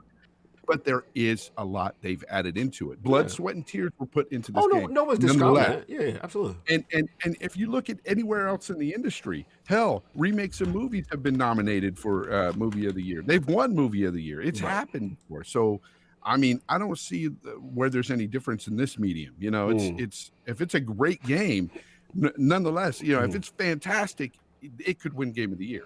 But see, this is what I'm talking about, right? I'm talking about taking something original. This is where I'm not discounting the hard work of the individuals that put forth their efforts, right? Because they did have to come up with the anime. They did have to do their job. Right. But what I'm talking about is if you have an original freestyle, you have an original bar, you have that Kendrick Lamar dropping out that joint now. Then you got somebody that came from the bushes spitting Nas ether with a little twist on it with a different beat. My man, I can't give you bars. No, they can't come with a hit 'em up remix. This is more like somebody taking somebody else's beat and doing it better on Come on, that's what it's like. Okay, so you put a tambourine on the beat, that's nice. But I'm not gonna give you. I'm not gonna give you. I'm talking about a guy who has better flow, better bars. He's spitting better. That same beat. Nah, I seen it though. I seen it. You know what it is, Fonz? I mean, not to go against what you're saying, because what you're saying is your opinion, and you already tasted the flavor, so you're already drinking all the Kool-Aid. All right. So me personally, from the outside looking, I said, "Yo, I will play the game and I will give it accolades, and it can definitely be nominated." But then if I'm looking at that original dude, you know, I can't give Sheetha over ether. I can't give Sheetha over ether. That just I can't. You took source material that was already, like, don't get me wrong, you may have expounded, you may have thrown more stuff on it, but if you didn't have that foundation, that you trace it around. You know what I'm saying? Like, okay, so if you're saying, like, let's say they did this, right? Let's say they took this and it wasn't Final Fantasy VII. Let's say it was Final Fantasy whatever, then whatever the next number they had, like 15 or whatever that was, and they crafted an original story with these assets. Then I could be like, yo, game of the year. Right. Then I can be like, yo, that's what's up.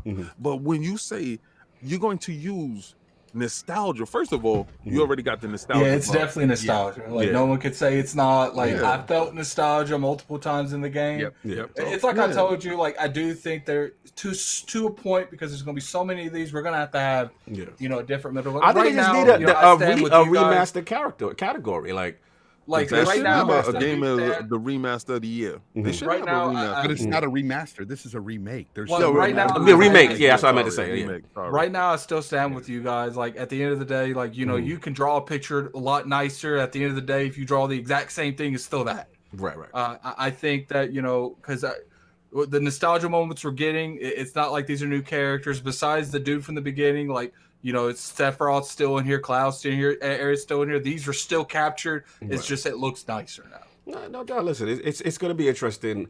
At the end of the day, look, I ain't gonna get mad if it wins. I'm biased. I'm saying, but it is what it is. You know what I'm saying? But listen, man, it's a good discussion. It's a testament to me to how great the game is, that it's even in the mix, and then people are split. People feel, you know, just like Fonz, you know, people feel like me and King. I get it. You know what I'm saying? It's gonna be interesting to see what happens at the Game Awards with this. Hold on, let me address something that's in the chat. Okay. You know, Brian Ingram. Okay.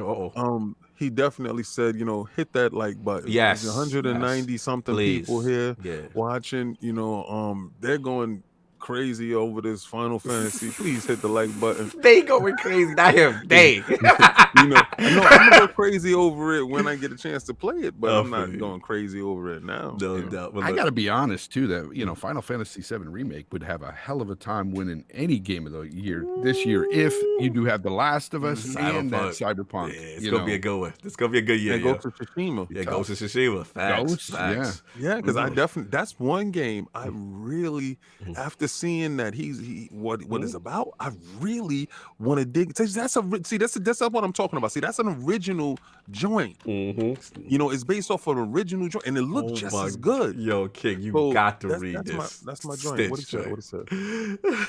I said, okay, hold on, Stitch. $2 super chat. You could put makeup on a pig, but it's still a pig. Stitch, you disrespectful. You supposed to only do that for Switch topics. You out here being disrespectful. You know what it is? He's coming for Jonathan B and them. He coming for the crown, man. He's not playing. Stitch is not playing. Look, man, that's all I got. Attic, you good? Because we're going to move on if you good. Yeah, I'm good. All right, no doubt. Let's move on, man. So we got some new controllers in the building, y'all. You know what I'm saying? Sony has dropped the announcement, the DualSense. No more DualShock.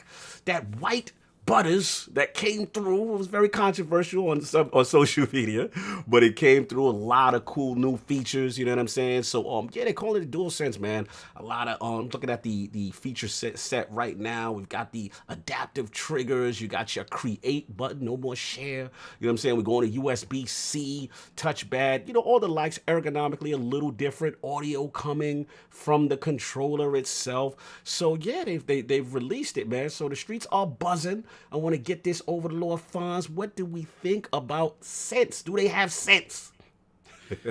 Are we really gonna like bolster up our rumble feature in the controller? Because that's basically what it is. It's just rumble, right? Did we get the JMO one? Did we get the JMO? Nah, get the JMO. Get the JMO. Real quick. FF6 is still king. Suplex a train. Come on, fam. You know what? You're not on the night, JMO. Man. I don't even want to read you right now. And destroy the world mid-game. Thank you. Hey, yo, when your remake coming out? All right, continue. So, like I said, holla at me when you get a remake release date, then we can talk about it. The GOAT is here. Holla at me when you get it. The GOAT is here. You in the bushes. Go play that old 2-bit joint. Today's conversation 7, not 6. Let me stop. Salute to JMO. Salute to JMO. I've been thinking about that controller and this whole sense thing and how they've added these rumble features and I mean, because at the end of the day, I mean, the Switch has these rumble features that do certain things and everything. Is it that innovative and great? Not really. I mean, is this thing really going to take off based on some new rumble features? I will say though, I mean, to their defense, Fonz, I mean, no one has that what is it? Adaptive trigger like that. They say like trigger, that's cool. That's with the bowl, but how like when it comes to like the rest of the rumble and stuff, like come on, it's rumble, all right. It ain't shit. But the controller, the way it looks itself, I actually like the way it looks. Oh, you like that? I like the way it looks, except for that white. Okay, same. Make that black because think about it. I mean, somebody's going to be out there with Cheeto fingers, Dorito fingers. They're going shout out to Cactus controller. It's going to be getting in those grooves. That's not going to be a good look. I'm not down with the white controller. They need to change that up. The way it looks, the form factor. It looks kind of like an Xbox controller shape. All they had to do was place that left thumbstick up at the top, and I would have been good. You'd have been good. You want the adjacent stick? That's the one problem I have with the Sony controller. Like I like their triggers and stuff, but I do not like the analog placements. I wish they would move that. But they never will. But that's just a personal opinion. But as far as like the Sense controller, that's all gimmicky. All right, fair enough. Let me get these super chats real quick. Shout out to Stitch 6669 with $2 super chat. Sony has a partnership with Fisher Price. Bushes. He's so petty. And Lord Boomstick XL Double Barrel Gaming $5 super chat. Just wish everyone on the panel and in the chat a very happy Easter from Mr. and Mrs. and Mrs. Boomstick. Oh, salute my brother, man. Lord Boomstick XL, happy Easter. One more thing I wanted to point out about the control. What happened to that screen that was supposed to be on it? That little touch screen. Went straight to the bushes. Interesting. I don't know what happened to that. It's called battery life. Yeah, pretty much. No doubt. Hopefully this is better than the DualShock 4 battery life. Yeah. That's another thing. We're going to see. Lord Addict, man, what you feel about the DualSense? I think it looks fine. Okay, you cool with it? I didn't even really look into all that. We have this rumble feature or anything like that. I didn't click any article. I looked at the picture and I was like, I could rock with that, and then clicked right off. No doubt. Salute. Lord Solve, where we at? Does it have sense? Enough sense for you? Listen, all these features. Listen, I'm very glad that Xbox has taken the features in their controllers and just incrementally made them slightly better. Things that you can sort of see in real, like real life performance improvements that aren't like out of this world crazy promises. Right. Same thing. Like when we saw HD Rumble in the Switch, it got used for like 2 games, and that was it. And it was cool, but it got used for like 2 games, and that was it. So I don't know that this stuff is really going to be implemented across the board, and it may last maybe the first batch of first party games coming out for it really implemented, right? And really but I just think it's not something. Remember the impulse triggers on the Xbox controller? Exactly. So it's like, I don't know. Beyond that, whatever. This hyperbole talk off. That's what we doing. If the stuff, listen, I will eat crow if the stuff is really game changing. I really will. The look of it, I'm not a fan of two-tone controller. Preach. I'm with you. You better be okay with that, because I have a feeling the console about to look just like we know it. We know it. And that's the thing, right? Like the console's going to be two-tone. It literally looks like the controller's wearing like a little black dress, like it slipped on like a little black dress above the white. Or like it's wearing a black white beater. It was the memes lit on Twitter with this controller. Mm-hmm. Oh my Lord. Now let me ask you a question. Mm-hmm. Let's say the two-tone controller they have now. Mm-hmm. Once that they flip it on you, once that they give you the option of them reversed, like both of them, like the black, will come out with more colorways. black than white, and the more white than black. I just want a black console. That's it. Yeah, me too. Well, everything in my room's black. I completely understand. Yeah, I just want to, because even the the One S is a beautiful console. Mm-hmm. The 360, the off-white was kind of it was a little off-putting at first, but you get used to it. It's very nice, but it gets super dirty. It gets super dusty. Yeah, facts. White consoles only really need to come out later on after we're tired of the black. Yeah, as your first foray out the door, you're not excited about that. Not a fan. Well, it's not even that. You just got to be what's more aesthetic approved. Like Danny Ruiz said, the hate is real. They said we hating. No, I mean beyond that, if how are we not? Okay, hold up. Who said that? Danny Ruiz is on y'all. He said y'all hating. I need you. This is the one time I'm giving you permission. Put why you think we're hating in that comment. I'll read it. It don't even have to be a super chat. But you better say something like actually that makes sense. Let me get Shroom for the $2 super chat. Shroom Kingdom looks like a fan-made prototype. The tech is cool though. I did. The first time I saw it, I actually thought it was like a generic, like something made by like what's that company that does generic stuff? Oh, you mean like the I know you talking. I forget their name. The third-party joint that usually make everybody control. Yeah, when I saw that, I was like, "Oh, they're making Mad Cat." Yo, you stupid! No, you didn't throw that. I didn't know I did. I looked at it. So let me explain how I saw this. Okay, I knew this was a hot topic because normally I see stuff before on Twitter way before Facebook. So I'm on Facebook. I'm scrolling through Facebook and I see a controller and I'm like, that looks like generic as hell. I was like, who making that? And I look and in the picture. It says PlayStation Twitter, and I'm just like, "Whoa!" The jokes were lit. I go straight to Twitter, and I look up straight PlayStations, and I'm like, "They really announced a controller." And I'm looking at them like, "What are they thinking?" Yo, Neo Mental said it's the Hori controller. I'm dead. Yo, y'all gotta stop with the aftermarket cheap joints. Yo, the Hori controllers are hot. Those are fantastic. But the Mad Cats, the After Power A, Sid, stop. Yo, nigga, Sid said Afterglow. Stop it. You know what it looks like? It looks like that controller that you go to Walmart that you didn't have that $60 for. Yeah. You had a 60. You had that Power A, bro. The Power A. You was in there for. But after looking at when we went to buy our original Xbox, yes, and you had money for 3 original controllers, and the fourth one had to be the Mad Cat. That's what I'm looking at the controller, and I'm just like, first off, I don't get the Xbox controller vibe to it. I don't know why. Maybe it's just because the shape. As long as the sticks are in the position they are, it's always going to be a PlayStation controller to me. Yeah. If you look at it from the sideways angle, it looks like a DualShock 4 slightly different. Right. Yeah, it seems like it's more ergonomic overall. Not straight up. It is kind of angled a little bit more. It does look cheaply made right now, just from the pictures. And I think it's just the look color, and the color. I think it's the color. Sony ain't going to do something that's going to hurt their brand. This thing gonna be fire. You're gonna put your hand. It's gonna fill fire. Yeah, but why white? Like I would think that they would even like make it gray or something like the original. I don't care what color the console is, to be honest with you. I prefer a black controller and console, but give me white, green, blade, gray, purple, orange. I don't care what color it is. So, Fonz, your main thing is like that color, though. You really oppose. Color and the fact that they put a speaker on there, not a speaker, a microphone on there. Yeah, I hate that. You don't like Connect in your controller? You don't want Connect in Cognito.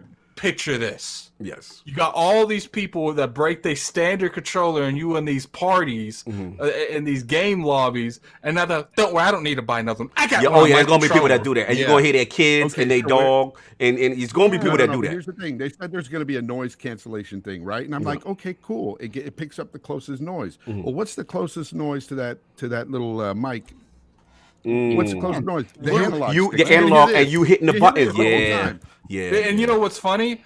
They're actually, it's gonna have noise cancellation. It's like I'm like, does people in Sony's research and development even go online and play games? Well, like people be eating Cheetos, listening to music in the background. Like I don't want that amplified. Like, listen, I'm gonna give it to King in a minute. I just want to say, like, one would hope that this noise cancellation, they've had the foresight to understand that they will not, mute what is initially around, which is the analog. One would hope. That's what I'm gonna say. I gotta give it to King because I'm dying to know what King thinks about this controller. Okay, so Addict's keyboard from the rip when I saw it, I said it looks nice. Yeah. I love how it looks. Oh. I love the two-tone of it. I said, okay, good, because they're gonna give me a two-tone console. They're not gonna go in a traditional black. Yeah. They're just trying to separate themselves from Microsoft. Y'all forget our first PlayStation was that off gray. Right. And I thought that was a great console. And they kept that light color for a long time, then they went dark. We had wacky controllers before. Right. When I heard about the DualSense, I got a little bit nervous because I remembered the 6-axis. Yes, remember that controller? I remember that. Yes. And that came with the PlayStation 3, which was $599, and they told you it was going to revolutionize the world. So, but what happened when you got the PlayStation 3? After a year, they started removing all the stuff off of it, and then the controller. It was only like 2 games that used that dragon game and something else. Heavenly Sword, right? And those are really good games, and it was very nice at the time. But then those, everybody wasn't using these features, and I think that after a while, nobody else is going to be using it, because it's one thing to release Call of Duty on all platforms, and your Call of Duty, when you're using the bow, you can pay attention.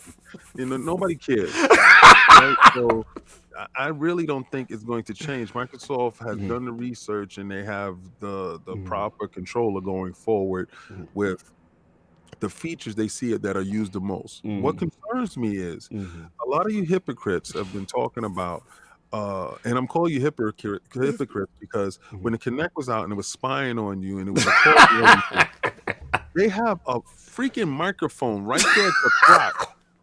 It's crotch level, because you play with So we're gonna be hearing you fart and burp and this is cool for you that you're not gonna talk about that part. All right? The microphone, get the microphone off. What happened to all that talk about? Oh, it was a screen. Battery life. I feel that. All right, take the screen off. Remember, y'all was talking all this touch screen crap. What happened? It's not even being used. It's not even being utilized. Remember with the what was that? The Vita in the back. And you can use the molester. and it's not even being used. Listen, Mark Cerny is permeating Sony. Okay, and he's bringing his philosophies in. Now, this is where he running loose. Hold on. Let me give him his proper name. Magic Mike. Oh Cerny. My God! Continue. Because he's out here doing that dance for you. All right, him and Dance Move Jim Ryan over here. Send that ear pick. They doing these things for you.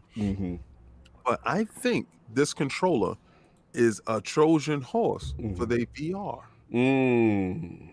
Because that's the only way I can see them tension with a bow and all this, surround sound, the tempest sound, and all this crap they talking about. I can only see it working with their VR, and that controller is the Trojan horse. Because remember, in VR, the only barrier between you and the game is the controller. Right. So they're trying to make the controllers as effortless as possible.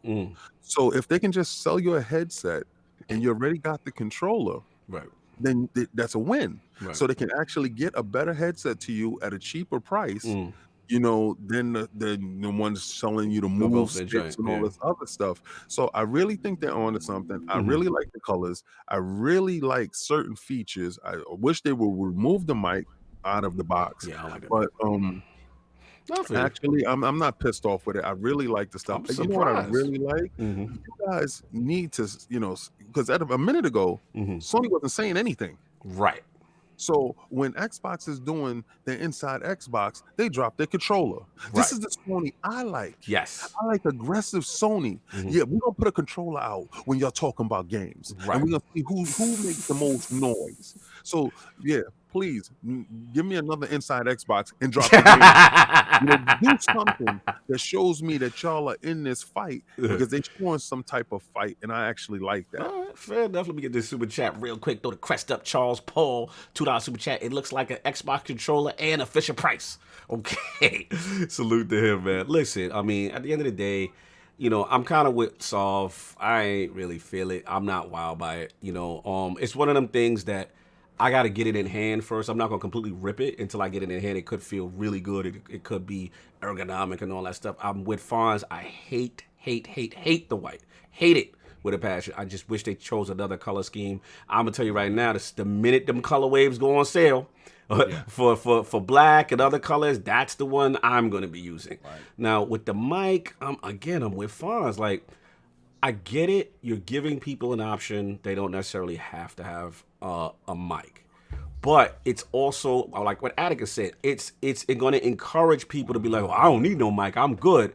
I don't want to be in no party chat with them dudes. Me, bro. What's up? It just hit me. Talk to me. They ain't even gonna give you that little dongle thing mic they had in the box with the Pro. And yeah, remember that? They ain't gonna drop that mic in there either. So now it's like, no, it's already on the controller. You're gonna get a lot of dudes out there. And do you think that's the reason that they put this in there so they can save money on putting the mics and stuff in there? I don't know. I think it's just an extension of that. It's just one of those things where it takes care two things at once, you know? Right? Hey, we can put a mic in the controller and we can use it for something else. Can go straight in the bushes.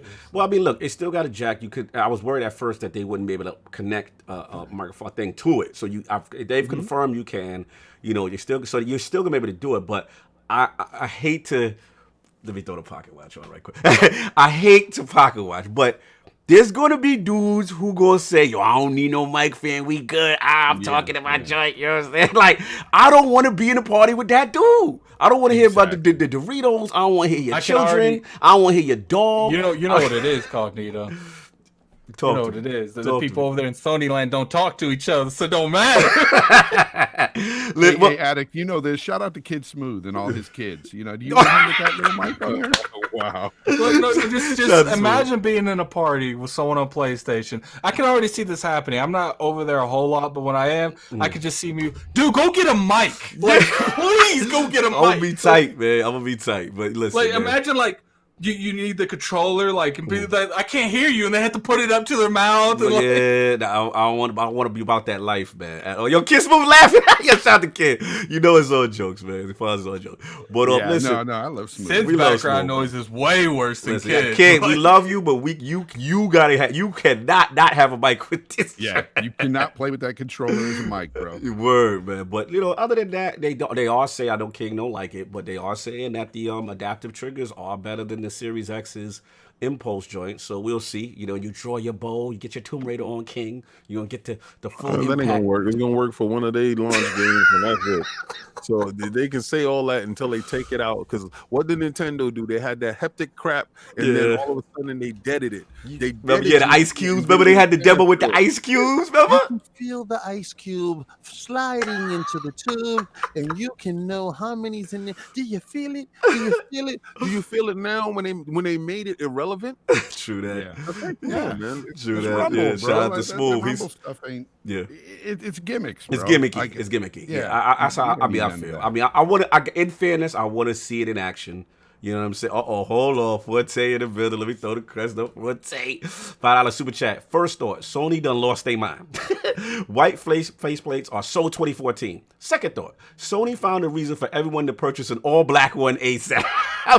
Yo, you on to something, Fonte. Oh, he's got that right. You on to something. You on to something, man. But look, that's pretty much what I got on it. I mean, the last thing is, obviously I'm a fan of the Xbox as far as the stick positioning. You know what I mean? I will say I do feel, for first person, Xbox is my jam.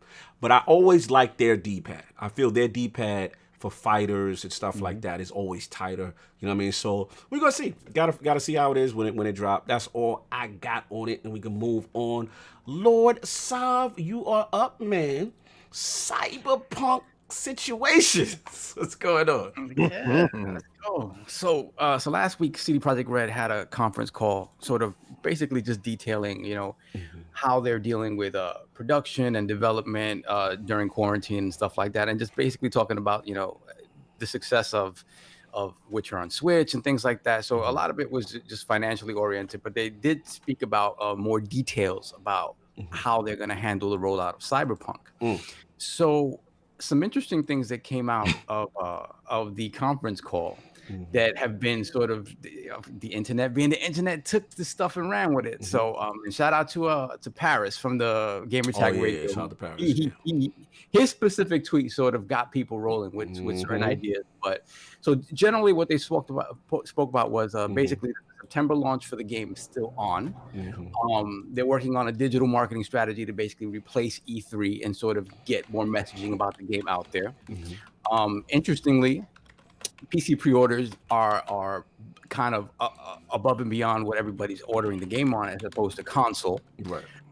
And then they reiterated what they were going to do with smart delivery for the Xbox Series X. And they did specifically say that those versions of the game would not be available for the launch of the console. So if you're expecting to play the upgraded version of Cyberpunk day and date when you get your new console, that ain't going to happen, right?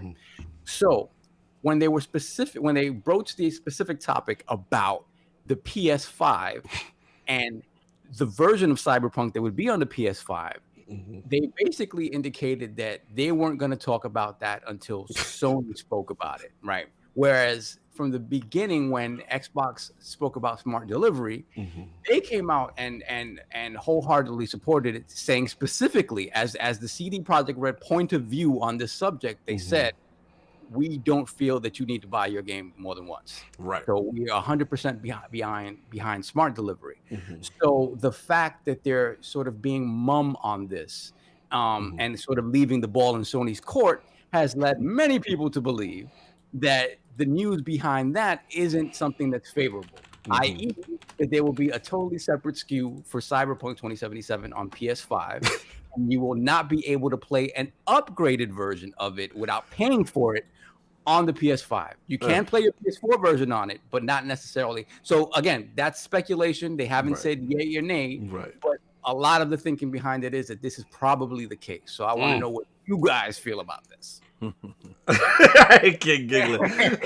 I thought King was ready, so he's cooking. I will let you orchestrate, Cog. Who do we go to? Well, first? I would normally give it to King, but I think he's cooking, so he's going to let people talk. So I'm gonna give it to Fonz. I haven't talked to Fonz at all, nor have I seen his Twitter reactions to this, and Cyberpunk is near and dear to both of us. So so Fonz, what do we feel, man? We know about the smart delivery. Xbox has jumped in front of it and said you will not have to pay.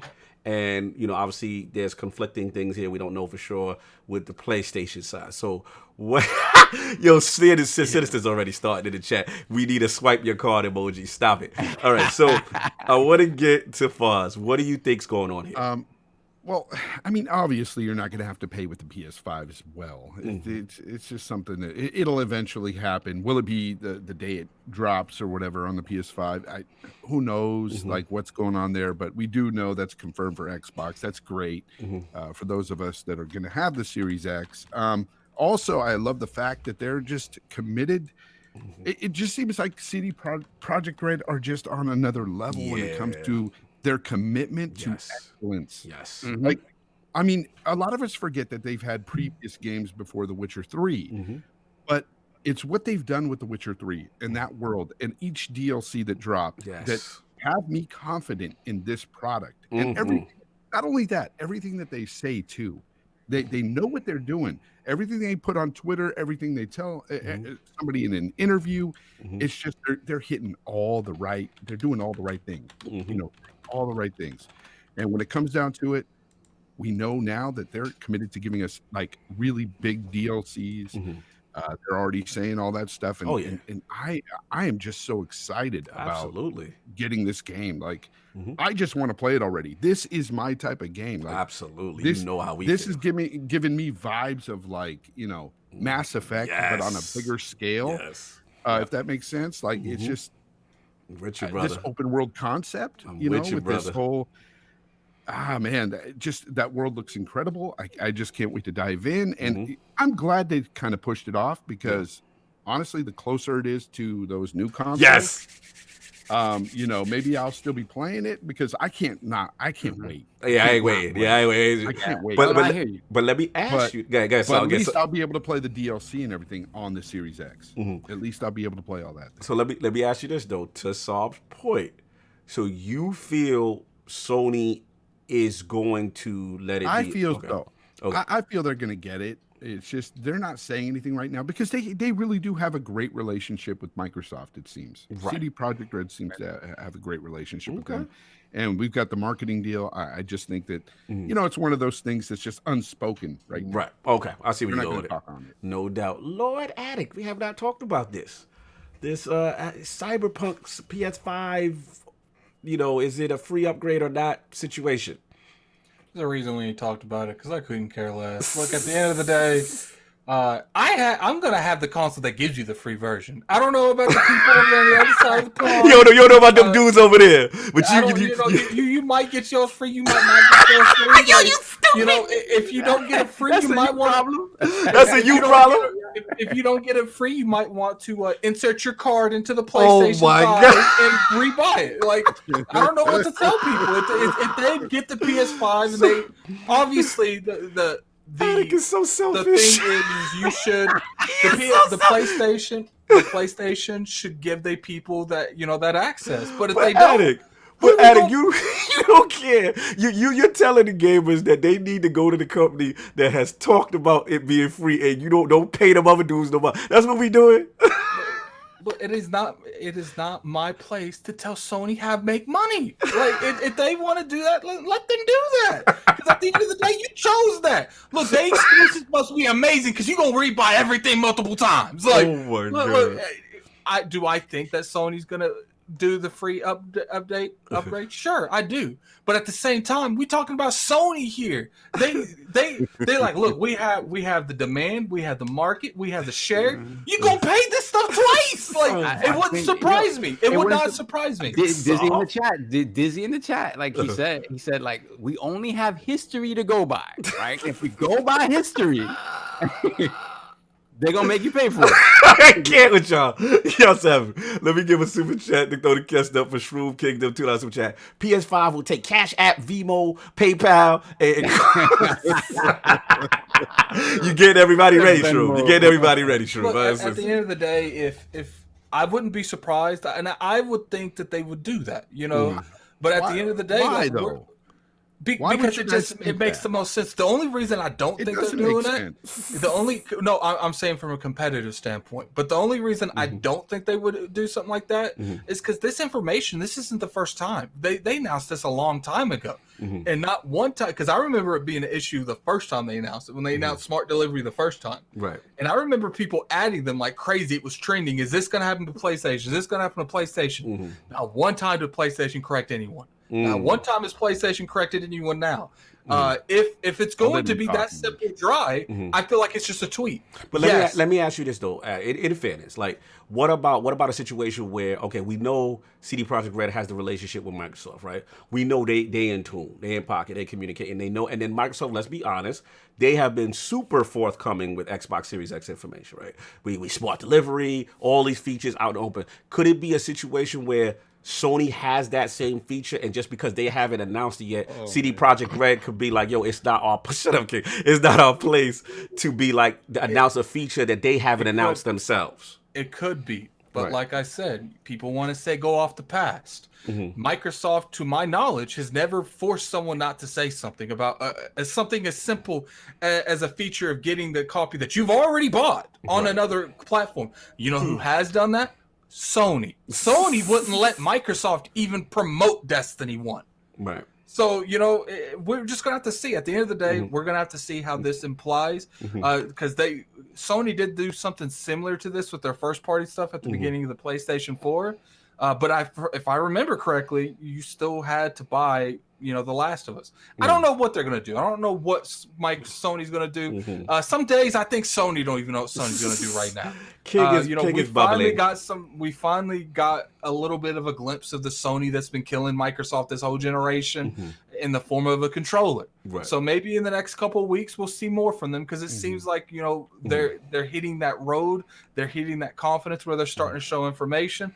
All I'm saying is a simple tweet would have been suffice to rest their huge audience of this. Right. Do I think that Microsoft is putting a gun to CDProjectRed? Now you tell them that they better not announce they have this going on. Like, I don't think that's happening here. I think, you know, maybe Microsoft and maybe Microsoft approach CDProjectRed. It's like, look, we'll throw you a little money on the bag. Yeah, we'll throw you a little money on that back end. You know, they got the marketing. Let our stuff go over there. I don't know if that's something that is obligated, because it feels like to me that you have to help port, not really necessarily port, but you know, I'm dead. Hold on. If CDProjectRed wants to sell their game on the PlayStation 4 and then do a remaster version a year later and sell it to their game on the PS5, that doesn't seem like that's a PlayStation question. That seems like that's a CDProjectRed. And to my knowledge, CDProjectRed likes stuff like that. So I don't see an issue with that happening.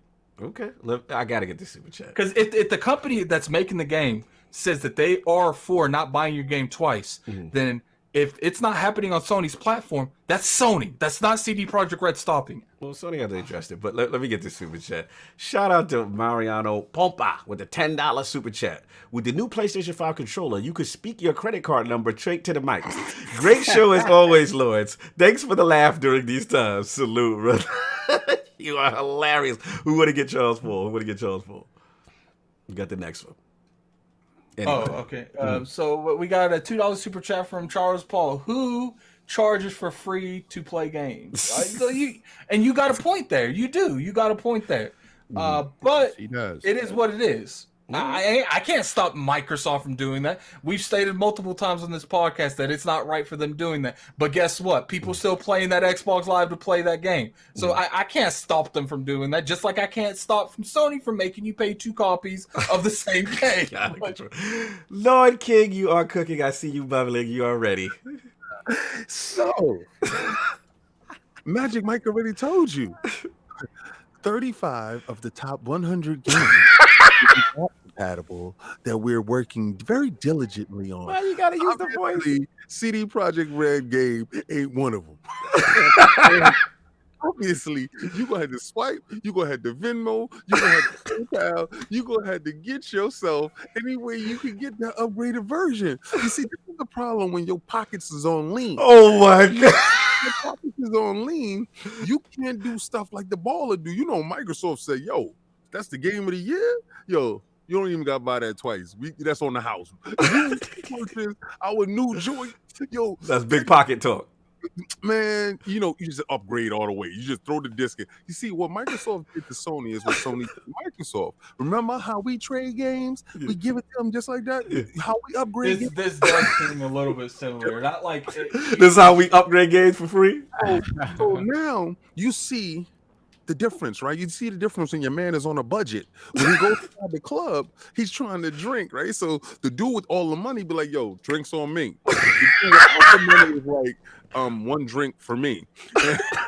And every sequential drink is going to get paid for. Oh, so my God. When you go to get your CDProjectRed game, your Cyberpunk 2077, you're going to be like, yes, this is it. Oh, man. And you're going to make sure, Sony going to make sure that you play the PlayStation first, right?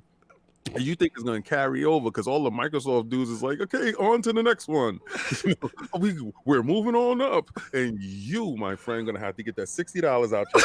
Oh, my God. They really going to charge. Come on, kid. They're going to charge you full price. You're going to swipe that card on the side. And at the same time, Sovereign Knees is going to come rolling back. I just want y'all to understand. They don't have no thoughts in giving y'all back to back. He said 35 of the top 100 games are your favorites. And this ain't your favorite yet because you didn't get a chance to play it. So we officially know that you paying for that game. So I'm glad that it's out there. And I'm glad, listen. Adam Sharp's on you, man.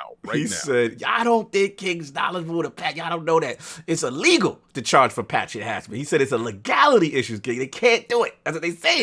It ain't going to be no patch enhancement for you. You buying a whole new game. So it's no illegal nothing. You are legally going to go to the store and buy a whole new copy. You gonna stop talking. It's a whole new system. You see how Sony sees it is this way, right?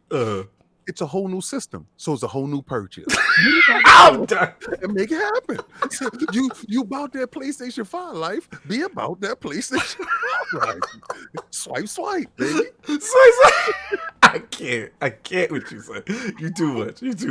Listen, man. I gotta squad with Fonz on this, man. I cannot see a world where they have the audacity to charge for another version of this game. If they do this, I will bend the knee. I think I gotta jump in also. I gotta defend. I'm about to defend Sob's honor. I cannot see a scenario where they like, yo. Scenario when they do that. They did it with Last of Us. They're gonna do it with this Last of Us. It's gonna come out on the PlayStation 4, and then when the PlayStation 5 come out, they're gonna say, "Hey, new school is gonna be 4K native, 60 frames per second, PlayStation 5." Get it in. I can't. Nah. Okay, you say now. It's gonna be yes later. But this is the thing, though. The needs don't apply here. Once again, because you can play if you can play your PS4 version on your PS5. And then they made how it's gonna look, how it's gonna run. You play it on your PS5 with the back. Thank you very much. You think you can put this inside? Mark Cerny already told you, sir. 100 of your favorite games that they're working on, 35 is gonna be. Why is it 100 now? They never keep changing on the Bend the Knee song. They keep changing. I'm gonna take all my disc in, and if one of those games do not work, your back compat theory is done. So King. So the disc that don't work, the song got a Bend the Knee. Yo, you better run because you already know. But that's the thing, though. He only buys bangers, so the banger's gonna work. So that's it. You know for a fact. I don't want you going out post-mortem and buying, whatever, Earth Defense Force 50 or whatever. I want no. Whatever I got there, I'm gonna put those discs in. I'm gonna have the GoPro set up ready. You gonna record to see what disc don't work for this? And I'm gonna show you how your knee can slide over to the left. You're stupid. Yo, this is hilarious, man. Look, I just think it's a situation where CDProjectRed doesn't want to get in trouble. They're not ready to talk about it yet. We know Sony hasn't been forthcoming with PS5 information as much. I think they're just waiting on them to announce it. They don't know the back compat situation over there. It ain't nothing to get in trouble about. They just don't know if they can do it. It's not true. You know what it is, though? The fact that they came out and so adamant, and I know this was predetermined, right? This is not that they came out after Microsoft made their announcement. This is all done in conjunction, right? But the fact that they came out and they didn't say, we're going to support that on the Xbox. And they came out and they were like, yes, we don't believe in another way. This is the way it should be. Right. So they said should. Exactly. That word should is going to be the word. Well, only should do it this way, but it's not being done that way. And that's what makes me doubt. Because it's like at that point, how do they spin their messaging if Sony goes the other way, right? If Sony goes the other way, how do they spin it? right? It ain't gonna look too good because they be like, wait a minute, you guys said this is what you about, so it means you didn't fight for this. No, we did on the PlayStation because they gave us the check and they said they wanted to buy the game twice. Listen, they should do it this way, and Microsoft is doing it how it should be done. But the other guys should get it together, but they didn't. They didn't. But either way, we got paid, so they. Listen, we got it. This is gonna be a fun vendor league because I don't know where this is going. This is hilarious. I know where it's going. People acting like Sony got money to throw away. They want all your cash. Yo, super chat. Shout out to my man. Throw the crest up Cedric H $5 super chat. Sony got an OnlyFans account. You gotta pay for that. You gotta relax. You gotta relax. Yo, Cedric, that's the joint for the day. Yo, he out of control, man. We gotta see what's gonna happen, man. That's all I got on this one. We get to the last topic. King, you are up. InsideXbox dropped this week. Yeah. Okay, so who saw that putrid I saw it. of InsideXbox? Listen, I'm an Xbox dude. All right, and let me tell you something. What I don't like is for you to try to make personalities facts think that I need to play this game because so and so thinks this game is cool. I don't care. Yeah. What so and so does. You know what? And I'm not gonna do calling out people. Yeah. You know, because they do their job. It was poorly executed in the fact that not too long ago Microsoft just did another show, and that show showed game. Facts. Yes. Gave you a little detail. Game. None of this campy crap. None of this. Listen, I don't care about that stuff. If you want to do like unboxing with Larry Herd. If you want to do what Major Nelson is playing type stuff, do that stuff. But if you want to Inside Xbox, okay, give me Inside Xbox. Don't give me Inside Xbox personalities. Yes. Right? And this is where I find it cringeworthy. Y'all was on a roll. Y'all was hitting on all cylinders. And then you hit the speed bump again. And it seems like y'all can't get past this one barrier. It seems like just that show, though, right? Because they're trying to make personalities to make you care for it. I don't care for the people that's that's telling you about the game. I care about the game itself. Now, if the developer is talking about the game, fantastic. With less involvement from a personality, and more about the game. Because I love the games that they I love all the games they showed, but minus the cringe. Yes. That's why ID at Xbox was so good, because it literally, and they had developers, they didn't even show them, they didn't show no personalities. It was the game. The developer talked about his game real quick while all you saw was I'm with you on that, King. I gotta feel you on something. Let me get Fonz on, man. Have you watched the Inside Xbox, sir? No, I've seen bits and pieces of it, but I agree with King 100%. I've seen enough of them to know that they're like that, and I don't like it. That's one of the main reasons. It's those cast of characters they have on there talking about the stuff like that. Like, I care about what they like, right? I don't give a damn what you like. I just want to play the game, or I want to hear about the game. But yeah, this last Inside Xbox as well, it just from what I've seen of it, it wasn't good to me. I mean, most of the games they showed looked bad. Let's be real here. When has these things ever been good? Well, okay. Damn, it sounds like Attic got that controller early from PS5. Oh! What? You messing with your quality. Continue. Oh, the quality right now. Sounds like you got that controller early. Because you were talking from bad far. That's why it sounded like far away. Oh, is that better? Yes. Yeah, it sounded like you was on that DualSense. Look. Yeah, you were on the DualSense. At the end of the day, look, at the end of the day, I feel like Inside Xbox, it's like they try to be different, but to not be different. It's like, look, you are not direct and you are not state of play. You've made this clear. You want to stretch everything out. Okay. Then why are you stretching stuff out that shouldn't be stretched out, and you're not stretching out stuff that should be stretched out? Look, if you're going to do an Inside Xbox and make this a breakdown show, because that's pretty much what it is. It's a breakdown show. They break down stupid stuff all the time that no one cares about. Why didn't I hear more about Gears Tactics? Why didn't I hear more about the games people care about, but you spend 20 minutes talking about a llama game? They got busy on Gears Tactics, though. Not really, though. Not really. I like had what some. they showed about The game segments were really nice. You know, it was just the stuff that was wrapped around in it. Now, if you remove the stuff that's wrapped around in it, I can see where Attic is talking about. Then I got more Gears Tactics. Right. That's what he's talking about. Look, do a breakdown show or don't do a breakdown show. The only good thing about this Inside Xbox is it was short. like it wasn't 2 hours long. I feel like 30, 40 minutes. Yeah. The less is better for this type of game. Yes. You need instead.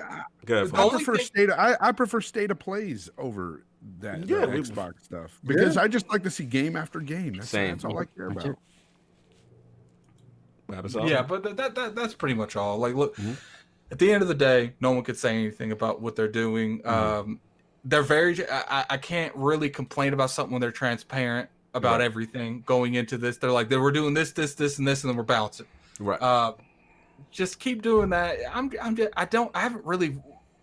Let's be real here. We've been talking about Inside Xbox for a year and a half. They're not going to change that format. They're going to keep doing what they do. That's okay, I guess. Like, they really use this to promote Game Pass. Like, let's be real. Like, I don't care about the Inside Xbox thing anymore, unless it's a game on there. This is how I go about it. I'm like, oh, an Inside Xbox is tomorrow. Did you like Grounded though? Because I think it looked better. I think it looked no on the series. I think it looked better. I love the base building aspect of it, and I love the fact that you can play with your guys. I'm just saying, listen, we asked them for original stuff. This is original stuff. You can't have your cake and eat it too. Like you guys sit here and you don't want the Forza, the Halo, and the Gears. I feel like it's just not for me. Is it the game that I would like to play? No, I'd like an actual hardcore RPG when it comes to that. But at the end of the day, I'm not gonna sit here and Dizzy loves this type of games. Let him play that. This game actually, the way they showed it looked better than they showed at XO. So it's one of those games. Okay, it's in Game Pass because I'll try it out, download it, try it, and then probably uninstall it 3 hours later and never touch it. So how many? Yeah, I mean, I agree. The groans over Grounded, for me, I feel sort of the same way because it's like, you know what it is? And I said this last week. Phil talked about, he said it over and over again, how, listen, we're going to have the most diverse absolutely. set of games. Yeah. And King is right on that. And that's the truth. But by saying that, that the approach is different than Sony's, right? Right. When Sony has a small game like this, it gets pushed off to the side. Yes. Like when Dreams, which isn't a small game, but there was no sort of marketing behind it. Concrete Genie came and went. The Medieval remaster came and went. Who am I to tell them not to promote their game? No, I mean, if you want to promote, for sure. It's just that these you have to accept and understand that on the Xbox platform, these type of games will get more front and center than at the end of the day something else. I don't really care. I don't think what they're doing on the Inside Xbox is wrong. As long as they keep the main I'm going to tell you what's on this show. I saw Gears Tactics. Okay, I'm going to jump in there because I want Gears Tactics. I ain't watching Inside Xbox in like 3 of them because when you see that thing on Twitter, it's like, this is what we're going to talk about. If that's something that you're interested in, tune in. If not, it's going to be trash. Don't watch it. Right. Now, so the big takeaways from this one, right, are big. Game Pass expanding into Japan and Korea. Woo, that's what I tuned in for. That's huge. That's huge because when you talk about markets where the Xbox brand is not successful, nothing glares out more than the Far East, right? Right. And the thing about it is, it's a good way of gauging whether it's just the Xbox, whether the Xbox ecosystem.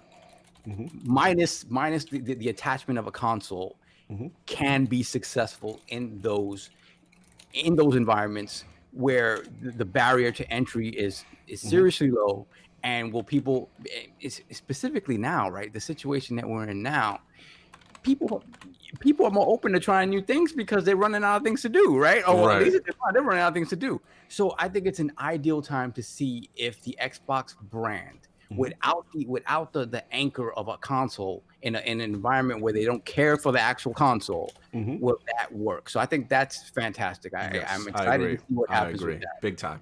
And then beyond that, when it comes to, I agree with Addict about the Gears Tactics. Like Gears Tactics is looking absolutely amazing, fantastic. Yeah, I'm loving more Gears. Yeah. Oh, but it's different. I'm good with that. I'm good with different spin on it. Yeah, I'm good with the different spin. Gears with roller skates. Oh my god, nah, I like this, Jay. Man. I mean, it's like I like it too, but I like Grounded more.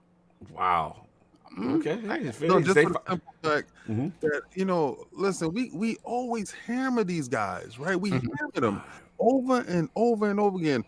Let's Sea of Thieves. None of y'all here liked it or wanted it, right? But at least it looked good.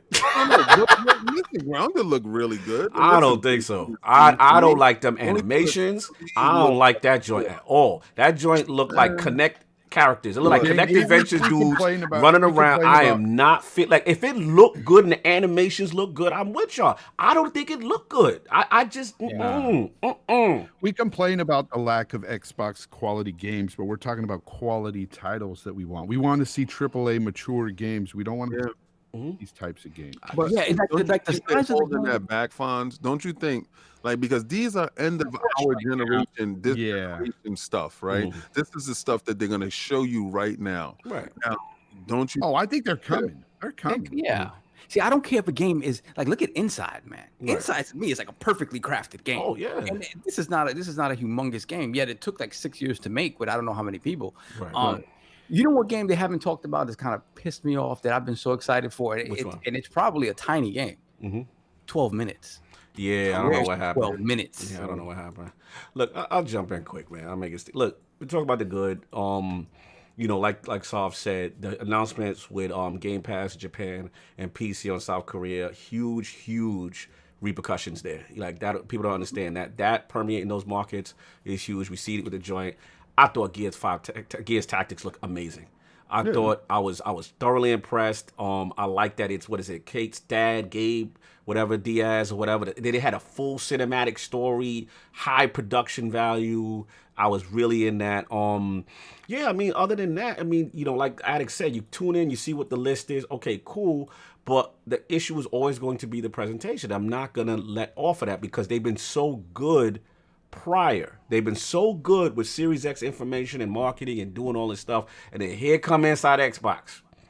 And you like, fam, King is on it. Like, too much personalities. And I want to shout out one though. Malik was on fire.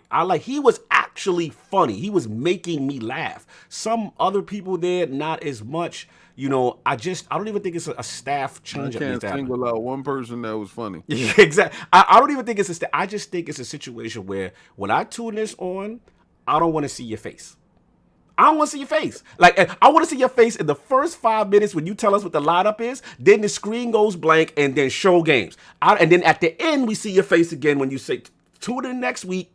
And then that's what I want now. I'm just at the point I don't want to see anybody show what's going on, because the reality is, a sad reality is, gamers don't care. Gamers just want to know what the news is and what the game is. You know what I'm saying? That's it. Now, to Grounded, I'm just not there. Look, salute to y'all dudes that love it. I'm glad that they're making something original. I will agree with King and Sov that, at least Xbox is giving games like that some light where other companies may not as much. Maybe Sony's not as much. You know what I'm saying? Just not for me. You know what I'm saying? I'm just, moving on. I want Obsidian's real AAA. I shouldn't say real. Their AAA game that I'm looking for. You know what I'm saying? Sony does put games out like that. Yeah. And honestly, quite often, but they push them to the side. They don't really put them in the limelight like Xbox does. And Xbox is giving them the difference.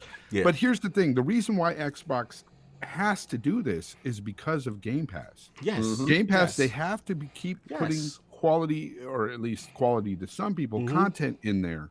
And I get it. I understand that not every game can be a AAA blockbuster game. Absolutely. But so it is good that they're putting them in there. And yes, it sheds it puts a little spotlight on the studios as well. Absolutely. So I mean, it's a good thing in the end, but I want those big AAA bangers. Absolutely. Didn't like 12 people make this? Absolutely. It's a small amount of Obsidian is working on it. Obsidian is my dudes. Y'all know I ride for Obsidian. It's just, again, for the group that loves it, great. to me, it's not even really more so about I was upset because grounding was there. I was just upset like King nailed it. Too much personality. That's it. They get rid of that, go to the joint, we good. Let me get the super chats real quick. I love when Larry does his unboxing with the white gloves. I love that stuff. I mean, y'all dudes don't like it. I actually love that little segment with him, and it's his stuff. I don't like when he has to interact with people. I don't want to see faces. No faces. Well, just let it be like an unboxing thing with Larry, and then the other people, let them do other things, But I feel you.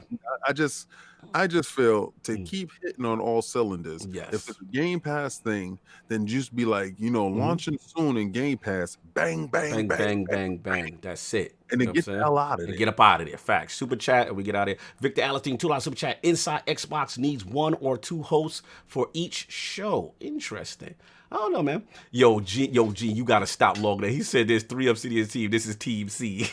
Yeah. Listen, man. It is what it is. That is all I got. We gonna get up out of here. We got Smooth. I miss Smooth. Hold on, get Smooth. Yeah. Respect InsideXbox, because without it, those personalities would be laid off. That is true, because they were laid off for a small amount of time and then they brought them back. Respect the smaller titles at the start of the gen. Xbox lost indie support. Xbox is the most diverse platform. Yep, that is true. Yo, hold on. Victor Alistine coming for me. He said, Cog, you played a weak animation Nintendo kid. Yeah, you know what? It makes me laugh when he says, "Oh, I don't like the animation or the graphics." You don't throw the dirt on me. Wasn't this man playing Animal Crossing the other day? Listen, man. And this is same guy catching cataracts. But can you take your grounded to the bathroom though? Yeah, but you will be grounded in the bathroom if you put it on Switch. Listen, it's all good. I'll eat that for alert. I just don't want that from Obsidian. Hey, just call me spoiled. When they gave me Outer Worlds, you spoiled. They gave me Outer Worlds. Outer Worlds is amazing. Like, I want Switch, that. Nintendo always gets a pass. No matter what, Nintendo gets a pass. It don't matter if you're walking with one leg in the game. We ain't gonna do that for us. Switch is coming in hot on this show. Switch is coming in hot. We can't do no Switch slander right now. I'm biased. I admit it. But at least that's their what is it? Their charm. That's what we call it, King. That's the Nintendo charm. That's what you call that weak ass witch.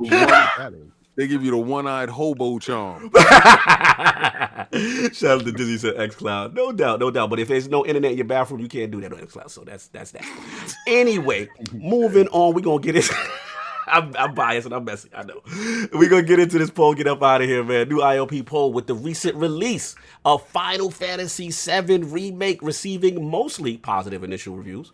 Do you think part 1 of this remake should be eligible for the Game of the Year award category? The choices are A, yes, Final Fantasy VII Remake is a high-quality adaptation, not a remaster.